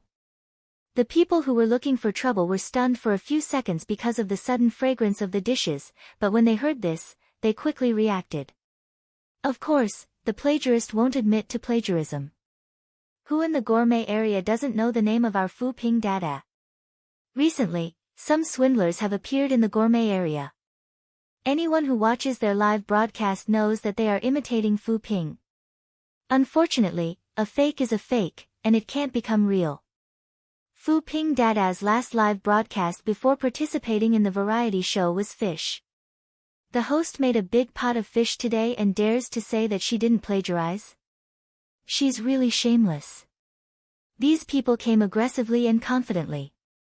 At first, many people in the live broadcast room were shocked and unsure whether Su Yiyen had plagiarized or not. Now that they saw the rhetoric of these people, they couldn't help but laugh. Su Yiyen also laughed. She knew that there were creatures in this world called brainless fans. They went around arguing with people in the name of being good people. On the surface, they were defending themselves, but in reality, they were inviting criticism. The people in front of her were obviously this kind of people. Oh, so as long as it's cooking, whether it's fish or prawns, it's plagiarism? It turns out that the fish and prawns were all discovered by your Dada. Only she can cook them, and no one else can touch them. The gourmet area is also booked by your Dada. As long as someone does this kind of live broadcast, it's because they watched your Dada's live broadcast and copied her. If you have the guts, go and ask those seafood fishermen and the chefs of those high-end restaurants. See if they agree or not. Generally, most hosts would choose to turn a blind eye to such scams and let their fans help fight back to prevent people with ulterior motives from taking things out of context and causing more trouble. Su Yiyen's direct rebuttal was a bit unexpected. The old viewers in the live broadcast room were the first to react. 666, the host is awesome. You should confront these disgusting KY fans directly like this. Yes, yes, yes. I've been sick of this Fuping for a long time. Although the things in her live broadcast room are really good, the way she speaks and her brainless fans are really not likable. Almost all the hosts in the gourmet area can see their KY fans in the live broadcast room and under the recording screen. They really treat the gourmet area as their home. Disgusting. I can testify to this. I saw them scolding a new host until she cried. They went up to greet other people's families. Their mouths are really smelly. Su Yiyen did not expect Wen Jingping to have so many die-hard fans. She had not even figured out how to deal with this so-called female lead, and these die-hard fans of hers had already ruined her passers-by's popularity. Those KYs who had failed to find fault with Su Yiyen were furious when they realized what had happened. Just as they were about to scold Su Yiyen, they realized that their accounts had been banned. Naturally, the angry crowd couldn't just let it go like that. Together with the keyboard warriors, they registered alternate accounts and came back to kill. Why did you block my account, guilty? She got banned just because she asked a few questions. Does the streamer want to make the live stream her own words? Of foo. Oh, you can be blocked. Do you need a reason? Hua Qinhuan's face was dark. She blocked all the other accounts again and asked Yu Zian to speed up the backstage identity verification.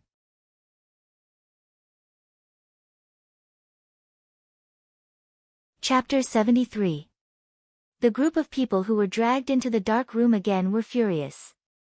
They wanted to register a new account, but they realized that there was an identity verification system in the background. They had to enter their identity information to complete the registration. Many of them filled in their information with a dark face, but they were told that they had been banned from the website. Not only were their previous accounts banned, but they also had no chance to register a new account. They were so angry that they almost smashed their phones. After another batch of accounts were banned, the live stream room returned to its original peaceful state. At this time, Su Yiyan's last dish was finally done. The last dish is done, and the people are almost here. The soup will take about half an hour to finish. Because of the rush, I won't show you the final product. Today's live stream will end here. I might be busy tomorrow, so I might have to take a day off.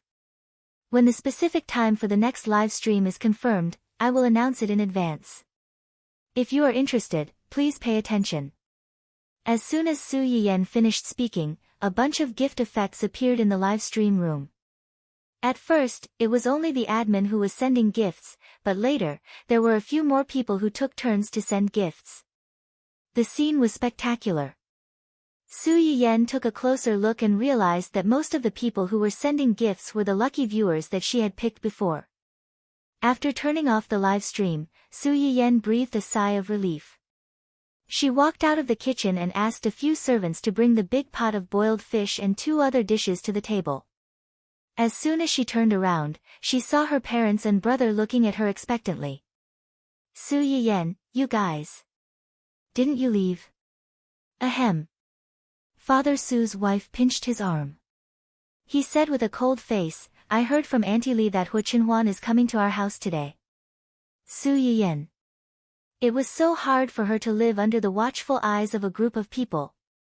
Yes, he happened to be free today, so he wanted to come and see me. So that's why you woke up early in the morning and cooked a table full of dishes. Su Yuxuan's face was cold, but his heart was as sour as a lemon on a lemon tree. He didn't know when his sister learned to cook, but all she wanted to do was to wash her hands and make soup for that dog of a man. His heart ached.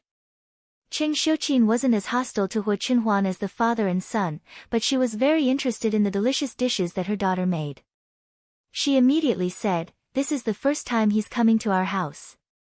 We don't feel safe leaving you alone at home. Today, we won't go anywhere.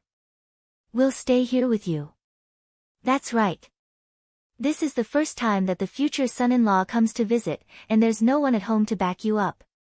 If people think that you don't have a backer, what if they bully you in the future? Su Yiyan almost cried. What was there to be worried about with him here? To bully me. Su Yiyan had already predicted the impending Shiraba too. 0. Her face was full of despair. Therefore, when Hua Qinhuan returned to the Su family with Dun Dun, who was eager to return home, he was met with the terrifying scene of everyone in the Su family sitting around a table full of fragrant dishes, waiting solemnly for his arrival. The moment he stepped through the door, the 2 men from the Su family stared at him with their cold gazes.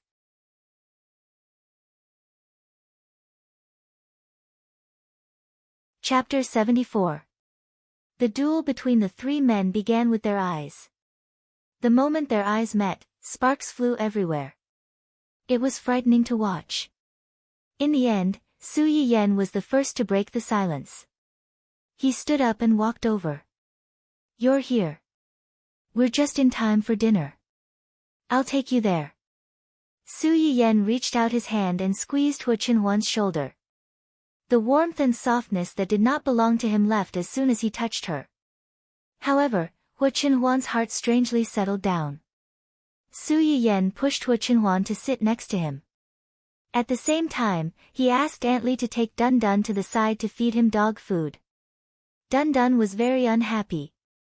Before it left, it cried out a few times to Su Yiyen, complaining that its master brought its dog daddy to eat a big meal, but let it eat cold dog food. It really broke its heart.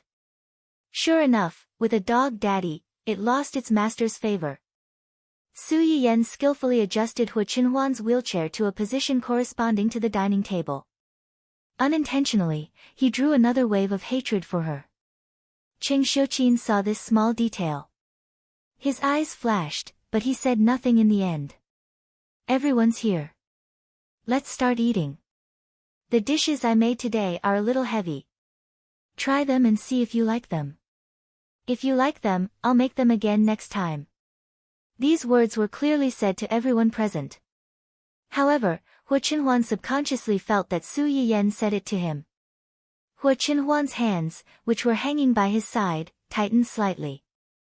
Then, a hand reached over from the side, gently but forcefully separated his fingers, and interlocked their fingers.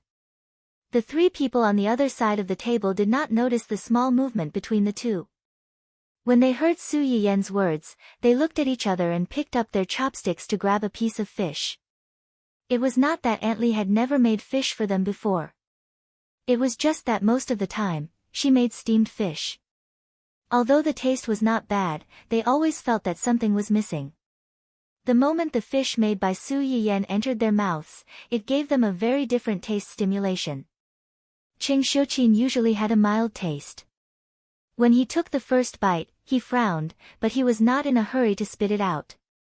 He chewed carefully, and after eating one piece, he took a break for a while before picking up the second piece. Mr. Su and his son were not as reserved as she was. They seemed to be the type who loved spicy food since their eyes lit up after just one bite. After that, without needing Su Yiyen's instructions, they automatically reached their chopsticks towards the fish bowl. Su Yiyen was a little relieved when he saw that they didn't reject the taste of chili. He also saw that Hu Qinhuan didn't want to fight with them for the chopsticks, so he took the initiative to pick up a few pieces of fried fish steaks and fresh fish belly and put them in front of him. Eat more fish to nourish yourself. Hu Qinhuan's eyes warmed as she replied in a low voice, yes. When Mr. Su and Su Yuxuan saw this scene, they started to feel jealous again. Humph. Su Yiyen lowered his head and held back his laughter. He ignored the two men's childish dissatisfaction and picked up a crayfish to peel. Hu Qinhuan had just finished eating a piece of fish when he looked up and met Su Yiyen's sparkling eyes. I specially asked someone to bring this crayfish over yesterday. I put it in the water for a whole day and spat out all the mud in its stomach.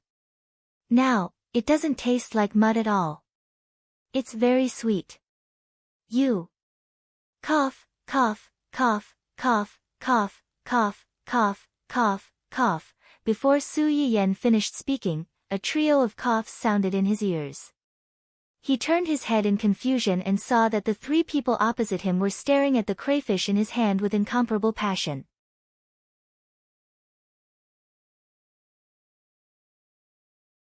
Chapter 75. Su Yiyen's hand that was holding the prawn moved to the left, and their eyes followed suit. When she moved to the right, their eyes also followed suit. Su Yiyen's eyes were full of smiles. She tentatively put the prawn meat into Hu Qinhuan's bowl. Sure enough, they couldn't sit still anymore. Cough, cough, cough. Cheng Xiuqin cleared her throat and said meaningfully, I've been out late with my sisters for the past few days.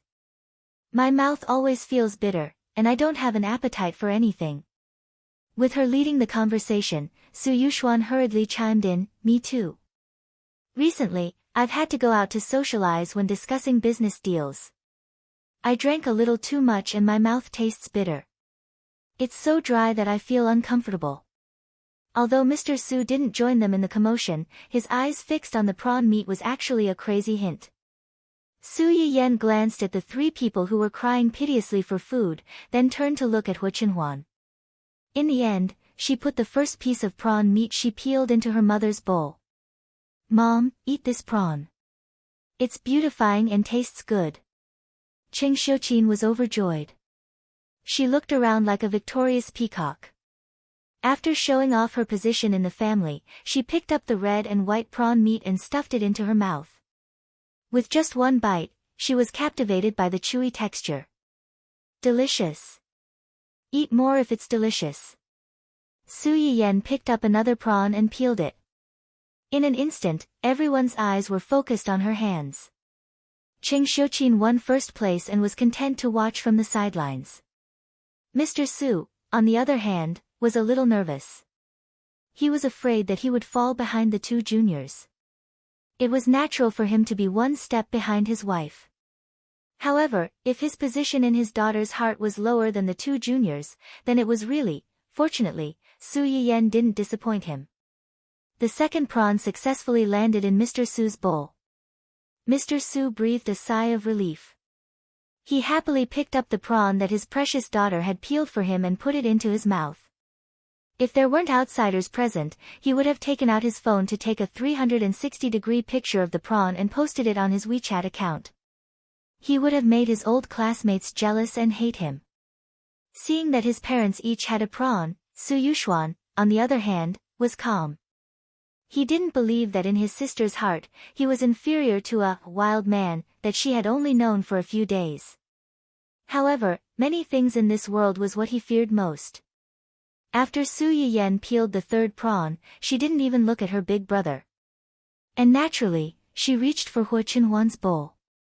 Cough, cough, cough. Cough, cough, cough. Su Yuxuan's expression changed slightly. He coughed like a severely ill patient, but he still could not stop the third prawn from landing in Hu Qinhuan's bowl. Mises, mise. My. At this moment, Su Yiyan turned to look at him in confusion. She asked worriedly, "Brother, do you have a cold? Why are you coughing so badly all of a sudden?" Su Yuxuan made a last-ditch effort and hinted weakly, "I want to eat prawns too. It's best not to eat seafood when you have a cold." Su Yuxuan instantly became like a cat whose tail had been stepped on. She exploded on the spot. "No, I want to eat prawns. Now, immediately, right now." Su Yiyan's face was cold. "Oh, then peel it yourself. How old are you? If you want to eat prawns, then eat them. Why are you so fierce? You're crazy." Su Yuxuan received a look of disdain from his sister. A mouthful of old blood was stuck in his throat.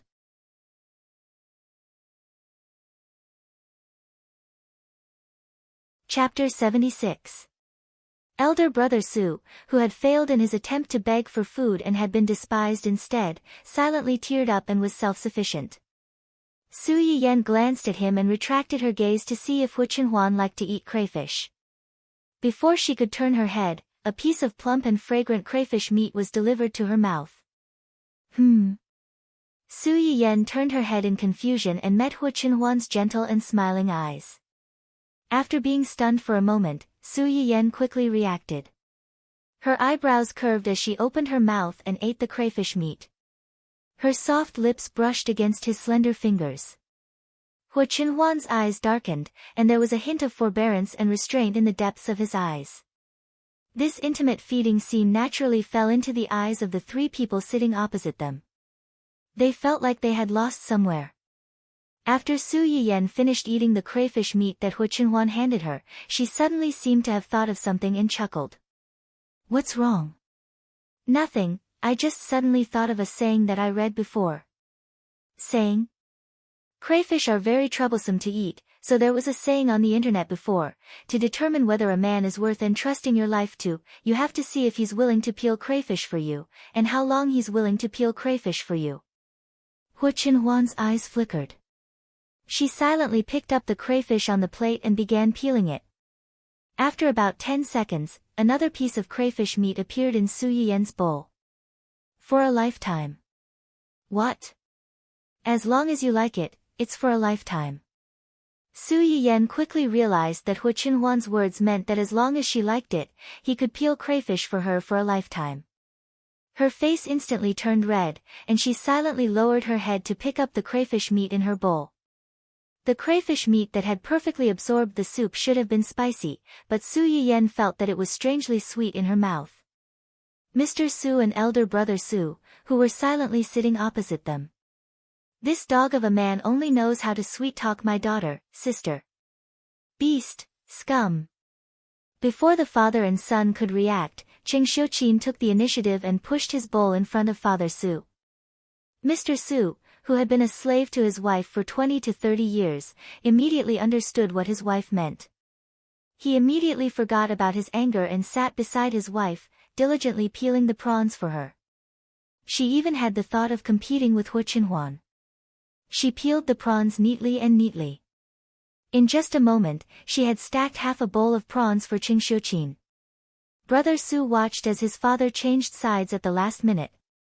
Apart from him, all the single dogs at the table were in pairs, sweetly peeling prawns for each other. F***ck, everyone is bullying me for being single. Don't single dogs have human rights? Just like that, a nice lunch had somehow turned into a battlefield of public displays of affection. As the only single dog present, Su Yuxuan had no choice but to tuck his tail between his legs to survive. He was also forced to eat a stomach full of dog food. The resentment on his head was almost tangible. Although Su Yiyen didn't expect so many people to stay at home to eat, the amount of food she cooked was still sufficient. When the 5 of them were about 70 to 80% full, Su Yiyen got up and rushed into the kitchen to bring out a bowl of cinnamon pork belly soup. Mom, you and Qinhuan should drink more. This soup is specially made to ward off the cold. After drinking it, your hands and feet won't always feel cold in winter. Hu Qinhuan's legs were inconvenient, so her limbs were always a little cold. Especially in winter, it was normal for her hands and feet to feel cold. Qing Xiuqin was the same. In winter, her hands and feet couldn't warm up. Su Yiyen had originally planned to leave an extra bowl for her. As for her father and brother, they were strong and healthy, so it wasn't good to eat too much. Forget it.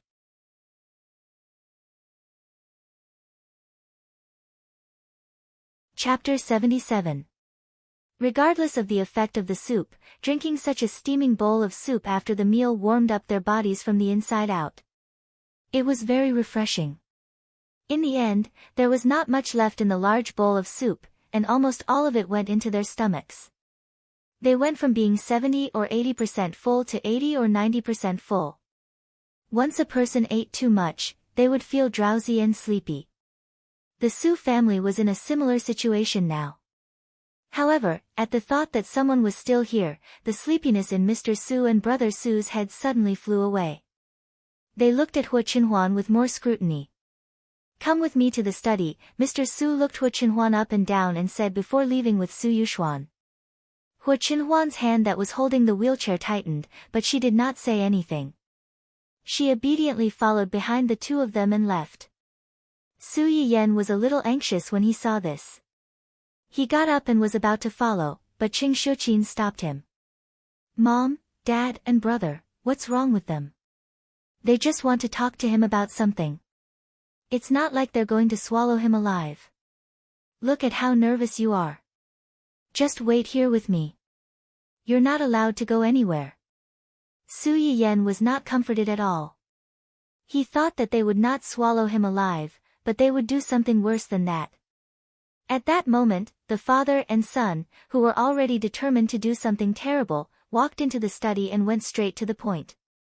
Regarding the list of betrothal gifts that family Hu recently handed over, there are some things that I need to confirm with you in person. I also have some questions that I want to ask you in person. Go ahead. Mr. Su stared into Hu Qinhuan's eyes and said seriously, Are you sure that you want to give all those things under your name to Yan Yan as betrothal gifts? If it were not for the fact that he suddenly wanted to become in-laws with Hu Qinhuan, Mr. Su would not have known that Hu Qinhuan had so many businesses under her name. She did not lose out to the current head of family Hu Qihan. She might even have more businesses than Hu Qihan. Yes. Hu Qinhuan said without thinking, in my opinion, nothing in this world can compare to her. What's mine is hers. Yan Yan said you've liked her for a long time. Is that true? Hu Qinhuan's expression changed slightly, and his eyes couldn't help but reveal some surprise and confusion. However, he quickly calmed down and said truthfully, it's true. I've liked her for a long time, longer than any of you think. Mr. Su's eyes turned cold. If that's the case, why didn't you say so earlier? You didn't show up when Yan Yan and Hu Xiaofeng were engaged. Because I'm afraid that I won't be able to control myself. Su Yuxuan raised an eyebrow. Can't control yourself? More than anyone else, I want to have her, own her, and even monopolize her. The faces of the father and son of the Su family darkened. They looked at Hu Qinhuan with eyes as sharp as arrows, wishing that they could poke 17 or 18 holes in his body right now. Hu Qinhuan turned a blind eye to their hostility. In his opinion, the biggest problem between him and Su Yiyan at that time was never anyone else but himself. But I can't do that, because I can't give her happiness. She should have a complete marriage without regrets, a healthy husband, and a lovely child. Then why have you changed your mind now?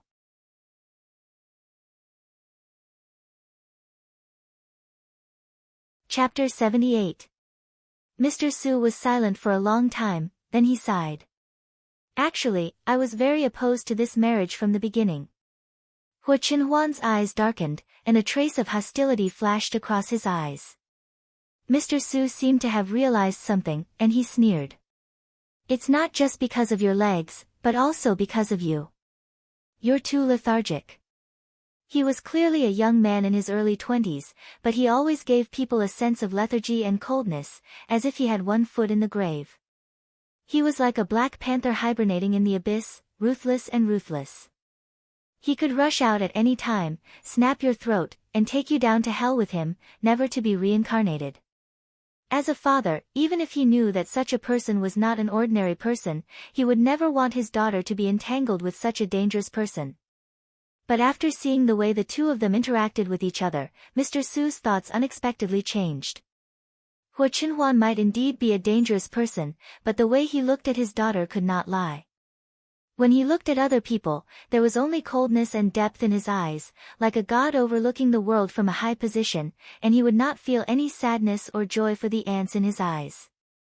But when such a person faced Su Yiyan, there was a light in his dead eyes. When a high and mighty god was pulled down from his altar and had emotions like an ordinary person, then the person who caused all this must be the most important person to him. I don't believe that there are pure good and bad people in this world. Maybe my first impression of you wasn't good, but after seeing how you interacted with Yan Yan, I'm willing to take a gamble. The premise is that you can fulfill your promise and never let her get hurt. Hu Qinhuan did not say anything nice, and only replied with incomparable sincerity, don't worry. Remember what you said. Hu Qinhuan and the others did not talk for long. After about half an hour, they came out. Su Yiyan immediately went up to them and said nervously, are you okay? Did they make things difficult for you? Or did they say anything bad to you? No matter what they say, don't take it to heart. They're just worried about me. They don't mean anything else. Hu Qinhuan looked at Su Yiyan's anxious expression and the corners of his lips curled up slightly. He took the initiative to hold her hand and said, no, we're just discussing the wedding next month. Really? Really? You have a great family. Hu Qinhuan was actually not disgusted by the Su family's targeting of her. The more they targeted her, the more it showed that they cared about Su Yiyan. This was a lovely family, and it was because of this lovely family that there was Su Yiyan who was worthy of love. Su Yiyan smiled when she heard Hu Qinhuan's words. She leaned close to Hu Qinhuan's ear and said cheerfully, they will also be your family in the future. Hu Qinhuan's heart trembled violently. Yes. After confirming that Hu Qinhuan was not in a difficult position, Su Yiyan was slightly relieved. Thinking of the original plan, she asked carefully, my friend is coming back tomorrow. I want to go out and buy her some gifts. Do you want to accompany me? Su Yiyen was actually very uncertain when she asked this question. She did not know how long Hu Qinhuan had not gone out shopping. At least in all her memories of her previous life, she had never gone out. This was a bold attempt, and at the same time, it was also a kind of test. The owner of Dundon's fiancé? Yes.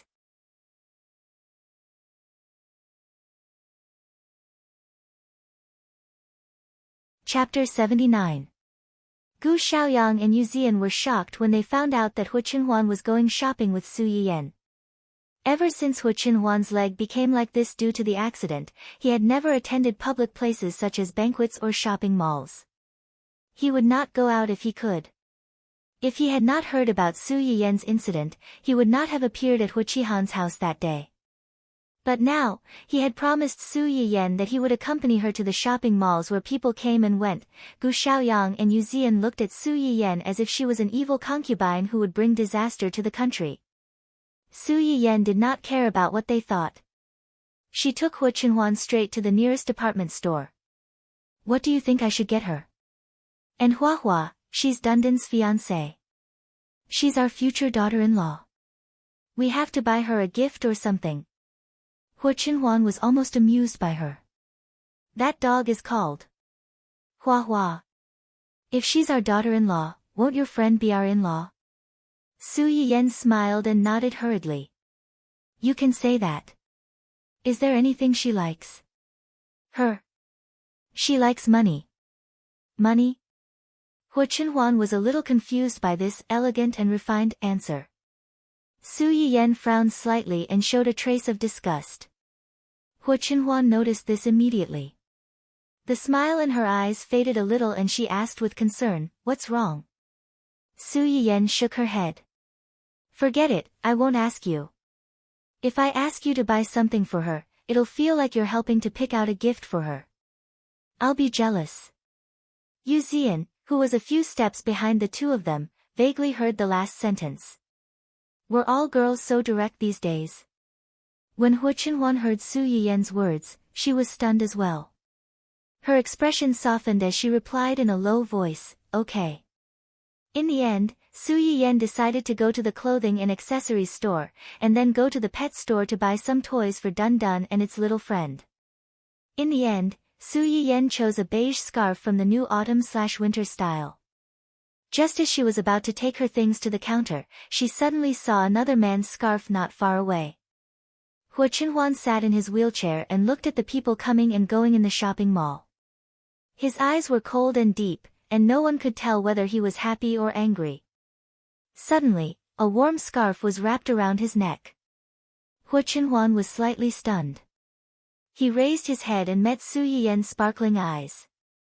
Do you like it? Hu Qinhuan touched the soft and warm scarf around his neck. His dead eyes were gradually filled with a warm smile. I like it. Winter is coming. We have to buy a scarf. Oh, and a hat. Although Yu Zian and Gu Xiaoyang had been following the two of them, they had kept a certain distance from Hu Qinhuan and Su Yiyen to make it easier for them to date. Just like now, when the two of them were picking things in the store, the two of them were guarding outside the store to see if there were any suspicious people among the pedestrians walking around the store. When they turned their heads, they saw the future young madam pushing their young master to the clothing and hats section. She put all kinds of hats on their young master's head as if she was treating a beloved model doll. After trying on about a dozen hats, Su Yiyen's eyes suddenly fell on the green hat in the corner. Hu Qinhuan was speechless.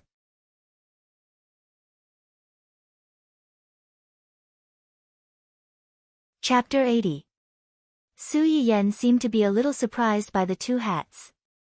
She raised her hand and was about to reach for them. Yu Zian and Gu Xiaoyang's expressions changed drastically. They almost screamed, "Young mistress, stop!"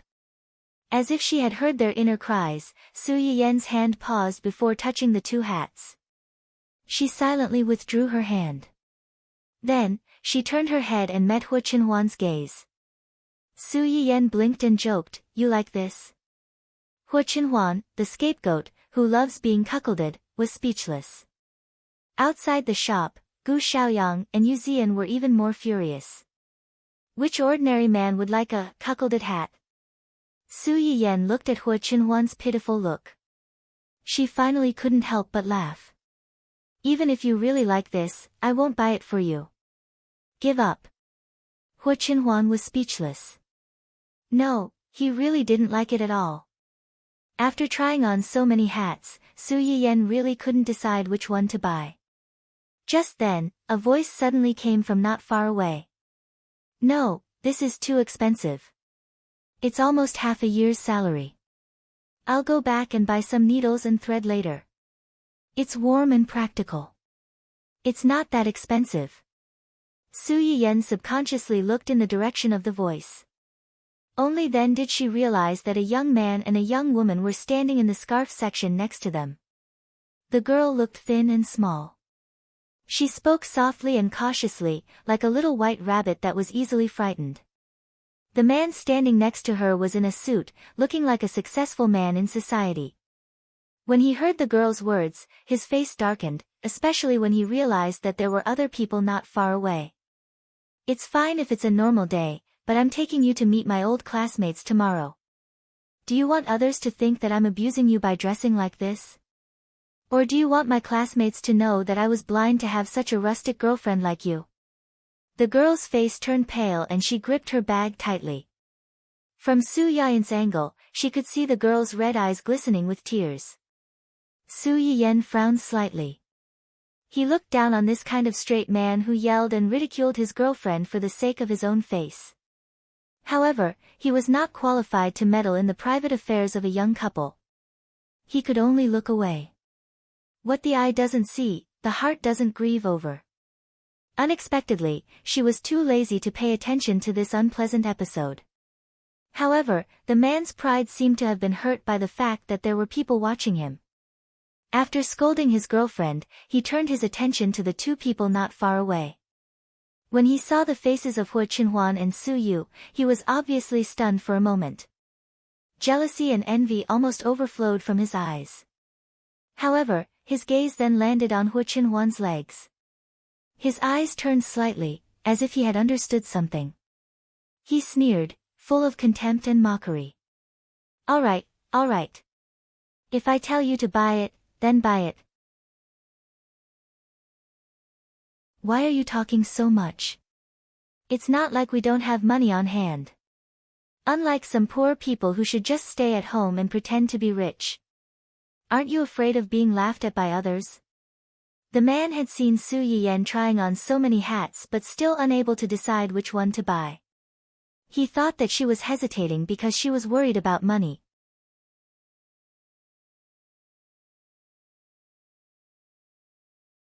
Chapter 81.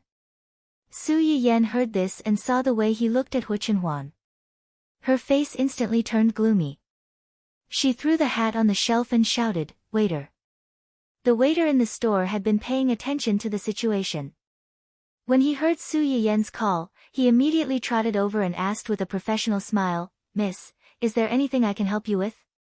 Help me pack up everything in that area and this area, except for the green hat, and send it to the Qingnan family Hua."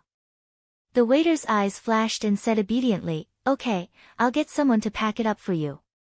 Also, Su Yiyan stopped the waiter and took out a black card and handed it to him, "Ask this gentleman to leave. In the future, all the stores under the Su family's name don't need to receive him." The waiter's face changed slightly and his attitude towards Su Yiyan became more respectful. "Don't worry, I'll ask someone to ask this gentleman to leave." Security. When the man heard Su Yiyan's words, his face turned green and white and green again, as if he had been slapped dozens of times. When he saw the waiter call for security, it was clear that he was serious. His face became more and more ugly. "Who are you? Why are you asking me to leave? And you, I'm a customer, a god. Aren't you afraid that I'll sue you for treating me like this?" How could Su Yiyan not hear the panic hidden in the man's clamor? She sneered, "Just because this shopping mall is owned by my family, if you want to sue, then sue. If the legal fees are not enough, I can even support you." The man's face turned pale. He finally realized that he had kicked an iron plate and was speechless for a moment. The security guard quickly came in, followed by 2 intelligent robots to maintain order. If the person being chased out did not cooperate with violent resistance, these robots could use some forceful means to ask the person to leave. Our shop is run by a pauper, we can't afford such a distinguished customer like you. Please leave. Su Yiyen's words could be said to be harsh. The man's face turned black. He pushed away the security guard who wanted to pull him and shouted, "Don't touch me, I'll leave by myself." After yelling, he left in a huff, not even caring about his girlfriend. Only the girl was left standing there awkwardly. She looked at the 2 of them apologetically and hurriedly followed them out. Although Su Yiyen felt pity for this girl, she knew that everyone had their own choices. If she was willing to choose such a man, then no one could help her. After driving away the eyesore, Su Yiyen still felt extremely uncomfortable. Just as she was wondering how to comfort Hu Qinhuan, she met his smiling eyes. "Were you standing up for me just now?" She had thought that she would be sad, but she was unexpectedly a little happy. For some reason, Su Yiyen suddenly felt a little shy. She snorted coldly and said in an imposing manner, "With me here, no one can bully you." Hu Qinhuan stared at Su Yiyen's slightly raised chin. He only felt that the person in front of him was like a small sun, tirelessly shining around him, burning away all the darkness that could come close to him. He loved this light and unconsciously followed it. Even if he was trapped in it, he had no regrets. Hu Qinhuan took the initiative to reach out and hold Su Yiyen's hand. She smiled faintly and said, "Aren't we going to the pet shop?" "But, you..." Su Yiyen was a little hesitant. "With you here, who can bully me?"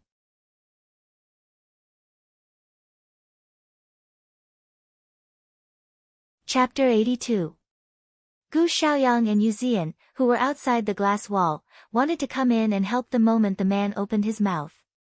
However, Hu Qinhuan stopped them with a look. Seeing this scene, the 2 of them had mixed feelings. They were happy that someone was willing to protect Hu Qinhuan, but they couldn't help but worry. The pet shop was only a few steps away from the shop where Su Yiyen and the others were. They arrived in a short while. Su Yiyen was quite familiar with this place. She quickly found the cat and dog section and focused on picking things with Hu Qinhuan. Halfway through, a kitten in the arms of a customer suddenly threw a tantrum. It howled and knocked over the cup in its owner's hand. Everything happened so suddenly that a small part of the water splashed onto Su Yiyen's skirt. The owner of the kitten was shocked when she saw that her cat had caused trouble. She quickly apologized to Su Yiyen while controlling the kitten. I'm sorry. My cat is too naughty. I'm really sorry." Su Yiyen glanced at the spot where the water had splashed. Since it wasn't a big problem, she didn't argue with the cat owner. Hu Qinhuan glanced at the man coldly. She frowned and suggested, "Let's go back to the shop and change your clothes. No need to go through so much trouble. I'll go to the bathroom to tidy up. Do you need me to go with you?" Su Yiyen thought of something and blushed. She shook her head and said, "No, the bathroom is quite close. I'll be back in a while." Hu Qinhuan didn't force her. She nodded and agreed. However, after Su Yiyen left, she unexpectedly saw a familiar figure. Hu Qinhuan's long and narrow eyes narrowed dangerously. She gave Yu Zian, who was not far away, a wink. Yu Zian instantly understood and quickly followed her. Su Yiyen went into the bathroom to tidy up her clothes. She was ready to go back. She didn't expect to meet an old acquaintance just as she walked out of the bathroom. "Why are you here?" Hu Xiaofeng raised his eyebrows and sneered, "You think you can swagger here with my uncle to buy things? Can't I?" "Oh." Su Yiyen replied coldly. She walked past him and wanted to leave, but Hu Xiaofeng grabbed her wrist. "I know you took the initiative to propose a marriage alliance with my uncle in order to take revenge on me for breaking off the engagement and for falling in love with another woman.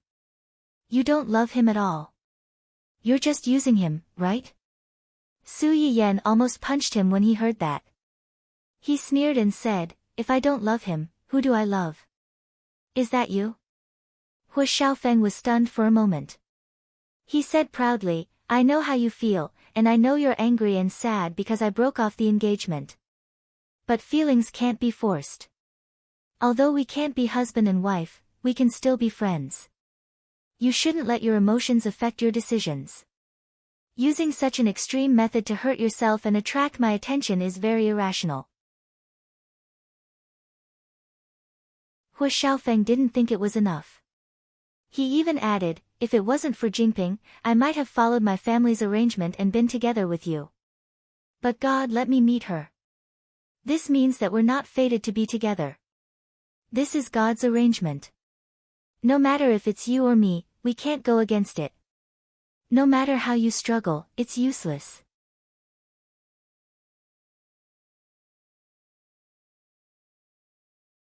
Chapter 83.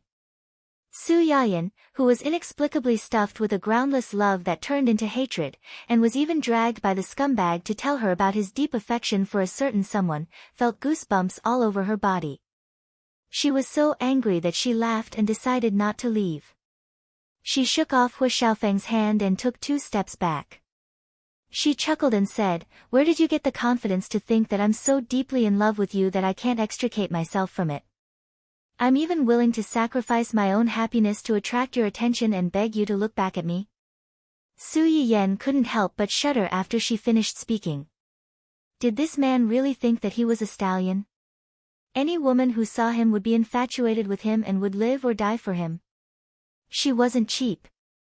These days, 4-legged toads weren't easy to find, but 2-legged men were everywhere, okay?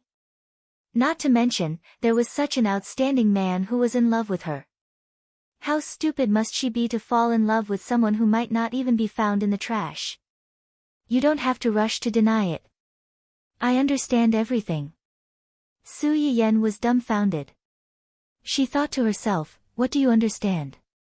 Are all scumbags these days so narcissistic? If you don't have such feelings for me, why would you try so hard to get engaged to me? Why would you be so angry when you found out that I was with Jingping, to the point that you didn't even hesitate to marry my uncle? Su Yiyan furrowed her brows. She wanted to say that she didn't feel wronged at all when she married Hu Chenhuan and that it was the happiest thing in her life.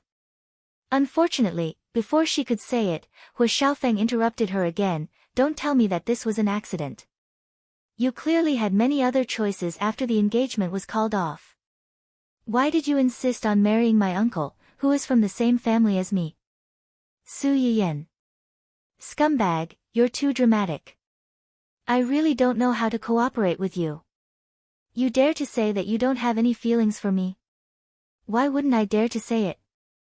Su Yiyan looked at Hu Xiaofeng as if he was looking at an idiot who thought too highly of himself. Unexpectedly, in Hu Xiaofeng's eyes, this glance was seen as a sad expression on her face.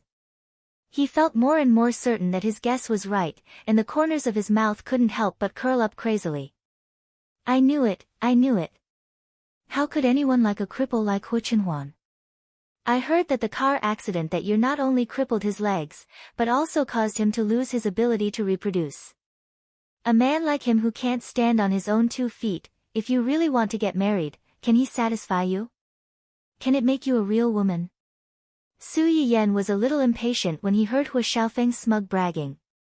However, when he heard the latter part of the sentence, his face instantly darkened.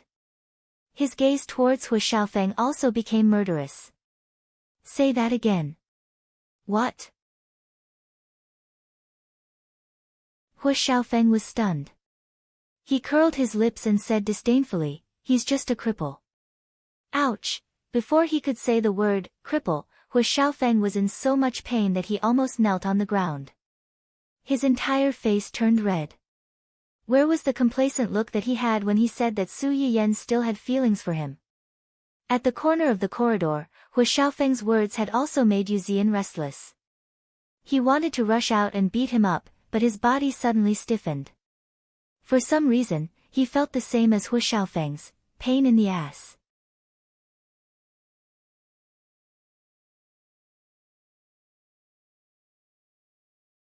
Chapter 84.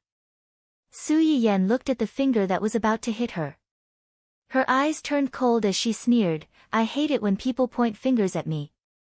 Without waiting for the other two to react, she grabbed Hu Xiaofeng's wrist and pulled him forward.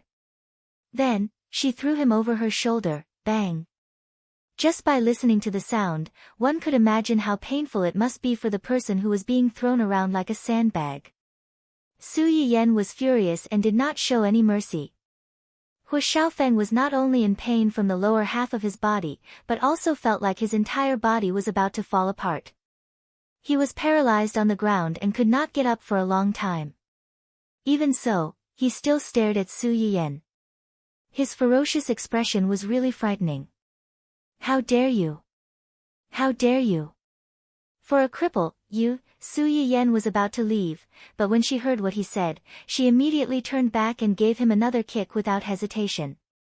Ah! The miserable shriek made one's hair stand on end, but it was not enough to arouse Su Yiyen's compassion. She was about to explode from anger. "Cripple your sister. Today, I'll let you have a taste of being a cripple," Su Yiyen said as she kicked Hu Xiaofeng with all her strength. She even chose to step on those painful acupoints. "If a tiger doesn't show its might, you guys really think I'm a sick cat." "What did you just say? Was I the one who tried every possible way to marry you? F***ck, does your whole family have Alzheimer's and intermittent amnesia?